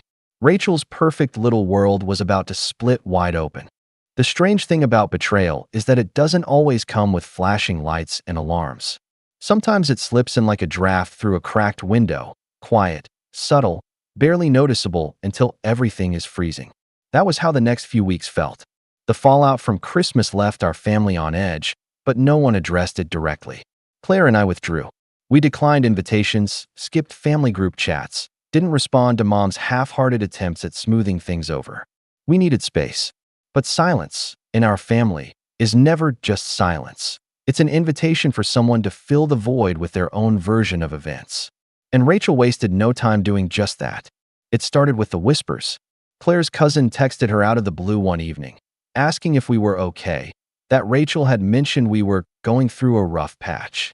Then a few days later, an old friend of mine called, saying he'd heard from Rachel at the gym. They ran into each other, and she'd been worried we were pushing ourselves too hard to be parents and might need a break. The way she said it, according to him, sounded like she was painting Claire as emotionally unstable and me as some desperate man dragging my poor wife through an endless fertility roller coaster. It was calculated. Rachel wasn't just taking jabs anymore. She was planting seeds, controlling the narrative, turning our pain into dinner party gossip. Claire didn't even know half of it. I shielded her from most of it, but I couldn't stop what came next. 2 weeks after Christmas, I got a call from my parents asking if I could stop by for a quick chat. That phrase alone set off alarm bells. I arrived on a Sunday afternoon, Claire still curled up in bed, tired from another round of specialist consultations. When I walked into the living room, Mom was sitting with her hands folded in her lap like she was in a courtroom, and Dad was leaning against the fireplace, arms crossed. Rachel was already there. She didn't even look at me when I walked in, just stared at her phone, legs crossed, acting like this was some boring errand she had to get through before yoga class. What's going on? I asked, already feeling the tension in my shoulders. My mom cleared her throat. We've been talking with Rachel, and she brought something to our attention. About Claire. I blinked. Claire, Dad didn't say anything. His eyes were on Rachel. Rachel finally looked up and said, I wasn't going to bring it up, but I think you deserve to know what kind of woman you're married to. Especially if you're building a future together. My fists clenched. You have no right. She was at the clinic, Adam. A few days ago, Jonah's girlfriend saw her. I narrowed my eyes. We've been going to clinics. We've been trying for a child, remember? Rachel smirked. Not that kind of clinic. She was at the mental health center. The one downtown. She was crying, talking to a therapist. The room went silent. I felt the floor shift beneath me. Not because I was ashamed. I wasn't. Claire had every right to seek help. After everything she'd been through, after the years of trying, the hormones, the miscarriages, the quiet heartbreaks, the loneliness, she deserved 1,000 therapists. But Rachel wasn't sharing this out of concern. She was using it like a weapon. My mother looked torn, but worried. Sweetheart, is Claire all right? Should we be worried? That was when it hit me. They weren't just gossiping. Rachel had painted Claire as unstable, as someone fragile, as someone unfit to be a mother. That realization landed in my gut like a brick. She's in therapy because she's strong enough to ask for help, I said, my voice low. Stronger than anyone in this room. Rachel rolled her eyes. Oh, come on, Adam. You can't build a family on broken foundations. Maybe it's time you considered that your situation isn't just unlucky. Maybe it's a sign. I stepped forward without realizing I'd moved. You don't get to talk about signs, Rachel. Not when you've been lying about yours for the last 17 years. Her smile faltered. Dad shifted slightly. I don't know what you're talking about, she said carefully. I turned to my father. You said it at Christmas. About Jonah. What did you mean? Dad looked away. Rachel laughed nervously. This is ridiculous. But Dad finally spoke. You want the truth, Adam? He said, voice low. Fine. Jonah's not her son. Rachel stood up so fast her chair scraped the hardwood. Don't you dare, Dad. Dad didn't flinch. He's your sister's boy. But he's not yours, Rachel. He's Mom's. I blinked. What? Rachel got pregnant young. Too young. She was barely 17. We weren't ready to let her drop out of school, ruin her chances. So your mother and I, we adopted him. Quietly. Told everyone he was hers. Registered the birth certificate under our name. My knees nearly buckled. You raised your grandson as your son? Dad nodded. Rachel moved back in after her first semester of college. We did what we had to do. I turned back to Rachel. Her face was pale. Her hands clenched at her sides. So all this time, all the bragging, all the judgment, all the lectures about real motherhood, you were hiding the fact that Mom did the real work. Shut up, she snapped. You don't get it. No, I don't, I said. You judged Claire for not being a mother when you gave yours away. Rachel took a step forward. I did what I had to. I was a child. And so is Claire. I snapped. Every time she gets bad news, every time she walks out of a hospital with empty arms, she feels like she failed. But she keeps going. She keeps showing up. She wants to be a mother. She doesn't lie about it. She doesn't run from it. Rachel's voice cracked. You think I wanted it this way? You think it was easy, watching my son call me Rachel while he calls her Mom? But you let it happen. You let everyone believe this version of your life, while trashing ours. You made Claire feel small. For what? To protect your lie? My mom was crying now, quietly. Dad said nothing. Rachel just stood there, lips pressed together, breathing heavily. And then, as if to twist the knife a little deeper, she said the one thing I didn't think she had the gall to say. Well, maybe it was better that way. After all, I turned out successful. Claire's just, what, your little pet project? She clings to you because she has no identity without you. Something inside me broke. And in that moment, I made a decision. Not out of anger. Out of clarity. I wasn't going to let this woman, my sister, rewrite our lives anymore. I was going to burn her lies down with the one thing she couldn't manipulate. The truth. But I wasn't the one who'd deliver it. Someone else was. And she had every reason to speak up now. Because Jonah had just walked through the front door. And he'd heard everything. The door creaked as Jonah stepped inside, holding a pair of headphones in one hand and a confused, almost dazed look on his face. His backpack hung loose off one shoulder, like he'd forgotten he was even wearing it. Nobody said a word. My mom's hand flew to her mouth. Rachel froze. Wait, what? Jonah asked, eyes flicking between the four of us. What do you mean I'm not Rachel's son? Rachel stepped forward, fast, her voice too high. Jonah, baby, don't listen to this. It's just, your uncle is confused. He doesn't know what he's saying. But Jonah didn't look at her. He looked at my dad. Is it true? Dad didn't flinch. Yes. Jonah's face changed in a way that made my chest tighten. Like the ground beneath him had vanished, and he didn't know whether to scream or run. His mouth opened, then closed, then opened again. He backed up slightly, gripping the doorknob like he needed to hold on to something real. So, Grandma is my mom. You all lied to me. My whole life. Rachel reached for him, but he stepped back. Jonah, please. I did it to protect you. No, he said, voice shaking. You did it to protect yourself. He turned and left, the door slamming shut behind him. Rachel rushed to follow, but I stepped in front of her. Give him space. You don't get to tell me what to do. He's my. She stopped herself. I stared her down. Finish the sentence. But she didn't. She just stood there, breathing heavily, rage and panic fighting for space in her eyes. The house went quiet. Uncomfortably quiet. I didn't say goodbye. I didn't look back. I just walked out the door and drove home in silence. Claire was in bed when I returned, reading a book she'd barely touched. She looked up when she heard the door, her face softening. How'd it go? I didn't have the words. So I just walked over and sat beside her on the edge of the bed. She reached for my hand, like she always did, and I leaned into it. I'm sorry, I finally whispered. She furrowed her brow. For what? For not protecting you sooner. For letting her talk to you like that. For not burning it all down when I should have. Claire sat up. Adam, you did the best you could. No, I said. I did what I was taught to do. Keep the peace. Swallow it. But peace with people like Rachel?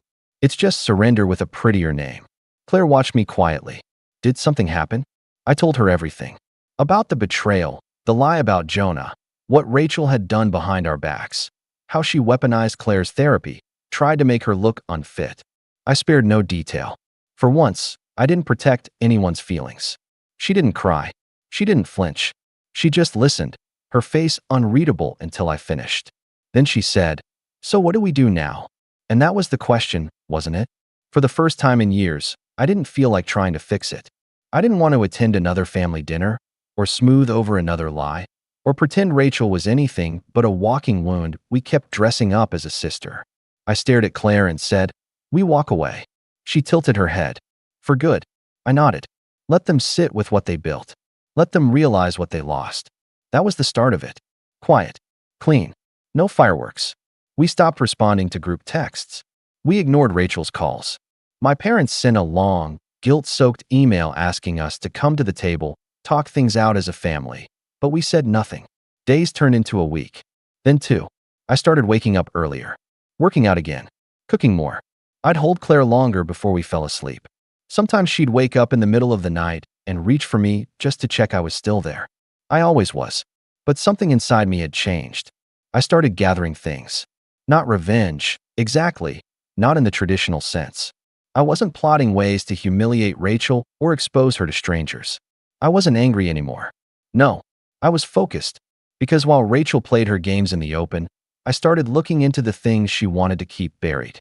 Old school records, medical bills, legal documents I remembered glimpses of as a kid but never paid attention to. A conversation with an old neighbor who remembered the weeks Rachel suddenly disappeared when she was 17. Piece by piece, I built a timeline. Not because I wanted to ruin her, but because when the time came, I wanted the truth to be undeniable. I wanted Jonah to know exactly what had happened. Not for drama, for clarity. And more than anything, I wanted to finally close the door, not slam it in anger, but lock it with purpose. Rachel had taken too much space in our lives.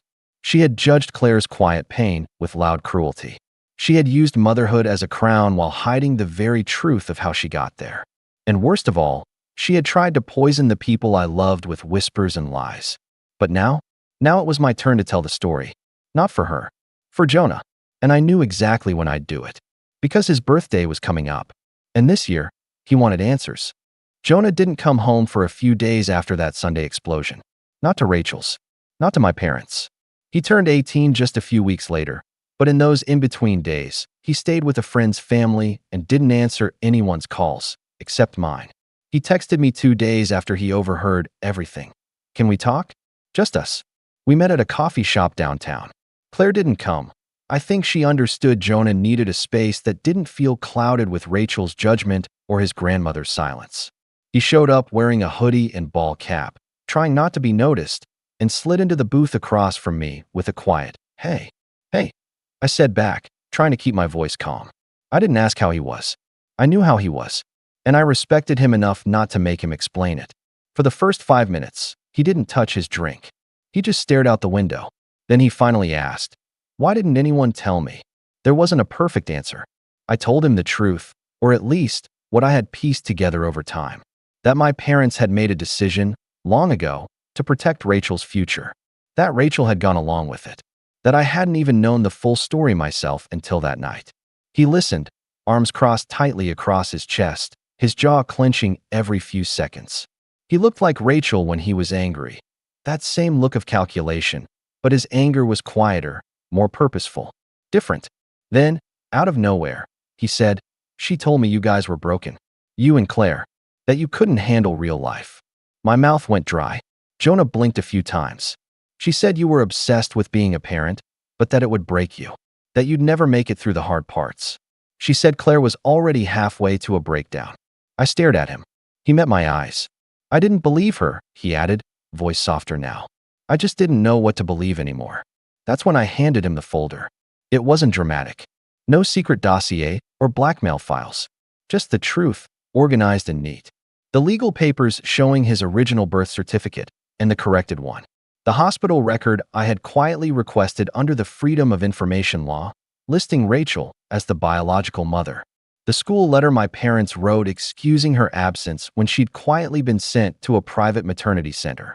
Even a grainy photo of Rachel holding him as a baby before Mom took over. Jonah stared at it for a long time, flipped through slowly, didn't speak for nearly 10 minutes. Then he said, "She had me and just gave me away. And still, she made fun of Claire for wanting what she gave up." That was the moment I realized he wasn't just angry. He was grieving. Not just the lie, the years, the trust, the idea of his mother. "I want to live with Grandma," he said suddenly. "At least until I figure things out." I didn't know if that would last, but I didn't question it. "Whatever you need," I told him. He nodded, stood up, and gave me something I never expected, a hug. It was short, awkward, but real. In the weeks that followed, life shifted. Not all at once. Not magically, but steadily. Claire started smiling again. Not for show. Not the brave smile she used to wear like armor. But real smiles. She picked up a part-time role as a support group coordinator for women dealing with fertility loss. It didn't pay much, but every time she came home, she was glowing with purpose. As for me, I started getting offers at work I hadn't expected, a promotion I never chased, 2 colleagues inviting me to partner on a startup idea I'd once tossed out at a conference. People suddenly saw something in me they hadn't before. It wasn't that I'd changed overnight. It was that, for the first time in my life, I wasn't dragging dead weight behind me. Cutting ties with Rachel had cleared space. Mental space. Emotional space. Even my parents, still cautious, began walking differently around us, like they sensed we weren't waiting for their approval anymore. Jonah moved in with Mom. Quietly, without drama. Rachel tried to protest, of course, but he was 18 now, legally free to do what he wanted. She blew up the family chat, sent long, guilt-drenched messages, tried to spin it as parental alienation. No one responded, not even Mom. And that silence, that collective refusal to play her game, was louder than any argument we could have made. Then one morning, I opened my inbox to find an email from Jonah. A draft of a college application essay. Subject line: "Can you read this before I send it in?" The title: "The Family You Choose." The essay told the story of a boy raised in a lie, and how he found truth, not in genetics, but in honesty, in resilience, in 2 people who had every reason to give up, but kept showing up anyway. At the end, he wrote, "If I ever become a father, I'll know the kind of love I want to give, because I saw it in the people who wanted me even when they had nothing to gain." I read that line 5 times. Then I read it again, aloud to Claire. She cried. I did too. We hadn't gotten the baby we dreamed of, but we had something just as real. And maybe, just maybe, we weren't done building our family yet. Because the universe, despite everything, still had one card left to play. And Rachel? Well, her spotlight was about to burn out. Because her biggest lie was about to go public. It started with a phone call I wasn't supposed to receive. I was sitting in my office, sipping my third coffee of the day, trying to review a proposal for our new client, a boutique tech firm launching a medical records system, when my work phone rang. Unknown number. I usually let those go to voicemail, but something told me to pick up. Hello. There was a pause, then a woman's voice. Clipped, professional, but uncertain. Is this Adam Grant? Yes, I said, a little guarded. This is Melanie. I'm calling from Houghton and West Family Law. We were referred to you by Rachel Montgomery regarding your firm's financial advisory services. She said you'd be familiar with her trust. I froze. Rachel had never, not once, mentioned a trust. The woman continued, unaware of the landmine she'd just dropped. She said you've handled family finances before and might be the best person to assess a property value as part of her new filing. What filing? I asked casually, though my pulse had picked up. Custody adjustment, she said. She's moving to amend legal status now that her son is of age. The language used implies she wants to assert full biological rights. There's some complexity with the original adoption, apparently. We just needed background records on the house and any supporting financials. I didn't speak for a few seconds. Then I said, I think there's been a misunderstanding. She apologized quickly and hung up, clearly embarrassed. But I sat there in silence, staring at my monitor, the dots connecting faster than I could keep up with them. Rachel was preparing legal documents. Not to gain Jonah back, that ship had sailed, but to rewrite history. If she could dissolve the paper trail that showed my parents adopted Jonah, she could potentially realign legal rights in her favor. For what purpose, I wasn't sure yet, but I knew Rachel. It wasn't about Jonah. It was about control, image, legacy. She couldn't stand the idea that her story, was no longer hers to tell. I didn't know how far she was willing to go, until I got another piece of the puzzle. A few days later, Mom called me. Her voice was tight, almost trembling. She's asking me to sign over the house, she said, barely above a whisper. Said it was part of the estate reorganization, that it would help the family. But Adam, she's never cared about the house. Did you sign anything? No, she said quickly. I told her I'd think about it. But she's pushing. Hard. I hung up and immediately began digging. See, I work in high-level business compliance, and part of my job includes analyzing financial fraud, asset manipulation, and contract irregularities. I'd kept that line of work far away from family drama. Until now. I called in a favor from a colleague who owed me a few hours of their time and asked them to help review public filings under Rachel's name. It took 2 days, but what we found made my stomach twist. Rachel had leveraged a small family trust, started decades ago in my grandfather's name, to obtain a silent partner loan on a fixer-upper property in a nearby suburb. But what stood out was that she used Jonah's name on several documents, his college fund, to be exact, claiming she was his sole guardian and biological mother, using language that blurred the lines between current status and her original motherhood. The documents weren't just shady. They were legally vulnerable. If Jonah didn't consent to her using his name, she could be in serious trouble. That was when I called Jonah and laid it all out for him. He was silent for a moment. Then he said, she told me she'd set money aside for me, but I never saw it. I felt the tension in my shoulders return. That fund's probably been dry for years. He let out a long breath. What can I do? You can start by freezing her access, I said. You're 18. You have rights now. And if she used your name without your consent, we can make that count. He didn't hesitate. The next morning, Jonah and I met at the bank. I helped him file the necessary paperwork to block access to the account and initiate an audit. When the bank officer saw the conflicting paperwork, especially the guardian claims made after his 18th birthday, her eyebrows shot up. This could trigger a fraud review, she said quietly.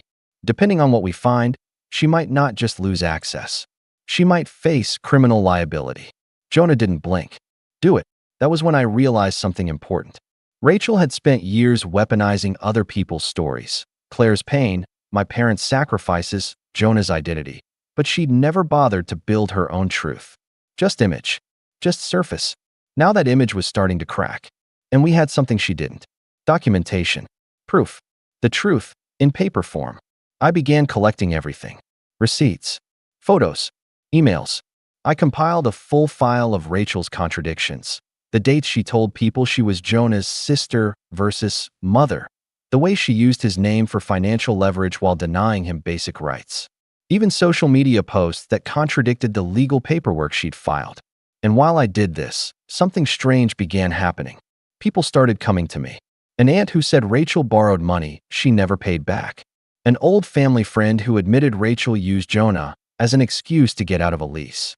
A former coworker who claimed Rachel listed Jonah as a dependent on her taxes, even when he hadn't lived with her for over a year. It was a mess. A tangled web of lies finally unraveling. But I didn't plan to go public. Not yet. No, Rachel needed a stage. A spotlight. And that opportunity was already on the calendar. Jonah's graduation. In front of the whole family. And every friend, mentor, and neighbor who ever believed Rachel's perfect story. That's when the truth would come out. And this time, she wouldn't be able to twist it. She would be standing in a room full of people who once admired her, and realize, too late, that the only thing left in her hands was the threadbare mask she'd been wearing for years. And I would be watching, not out of spite, but because sometimes the best revenge is simply letting the truth speak louder than the lies. The high school auditorium buzzed with excitement, the kind that hums just beneath the surface on milestone days. Parents clutching bouquets, friends waving homemade signs, teachers wearing the kind of tired pride only educators know. Claire and I arrived early, slipping into a center row seat behind a few parents we recognized from Jonah's soccer days. She wore a soft navy dress and held a small box wrapped in tissue paper on her lap, a graduation gift for Jonah. A new watch, the kind meant to say you're a man now, but you'll always be family. Rachel had a front row seat reserved, of course. She arrived late, as expected, in a cream-colored designer dress and heels too tall for the polished gym floor. She made a point of kissing the assistant principal's cheek and loudly announcing, "My son is graduating today," to anyone within earshot. People smiled politely. Some clapped. But I noticed something else too. A few people turned and looked at me. Not her. Me. It had already begun. I'd mailed the envelope out the week before. It wasn't flashy. Just a single, thick packet of documents, addressed to Jonah's school counselor, the principal, and the school board liaison. Inside, every legal contradiction Rachel had created. Her conflicting identities as sister and mother. Her misrepresentation of guardianship. Her use of Jonah's name on private property filings and fraudulent trust activity. Along with a signed affidavit from Jonah himself. Not an attack, just facts. All tied to a simple request. Update school records to reflect Jonah's legal mother, not Rachel. Remove her name from documents moving forward. Notify her of the correction, as required by law. It was clinical, but it was a detonation. Because Rachel's entire identity, every PDA meeting, every Instagram post, every holiday brag, was built on that lie. That she was Jonah's sole protector, his guiding light. Now, she wasn't even listed as an emergency contact. The ceremony began. The usual speeches, light, warm, cliché. But I wasn't listening. I watched Rachel, 2 rows ahead, shifting in her seat every few minutes. Checking her phone, brows furrowed. She'd received the notification email that morning. Her face betrayed nothing specific, but her body language was loud. She leaned over to whisper to someone beside her. They nodded awkwardly. Her boyfriend, maybe. Or just another unwilling prop. When Jonah's name was called, we all stood to clap. He walked with purpose. Calm. A quiet sort of pride radiating off him. He didn't look at Rachel. He looked at us. Claire clapped hard, her eyes shining. I just smiled, steady, as he crossed the stage, shook hands with the principal, and accepted his diploma from the counselor. The same counselor who had forwarded me a copy of the school's updated records the night before. Name of legal guardian, Evelyn Grant, grandmother.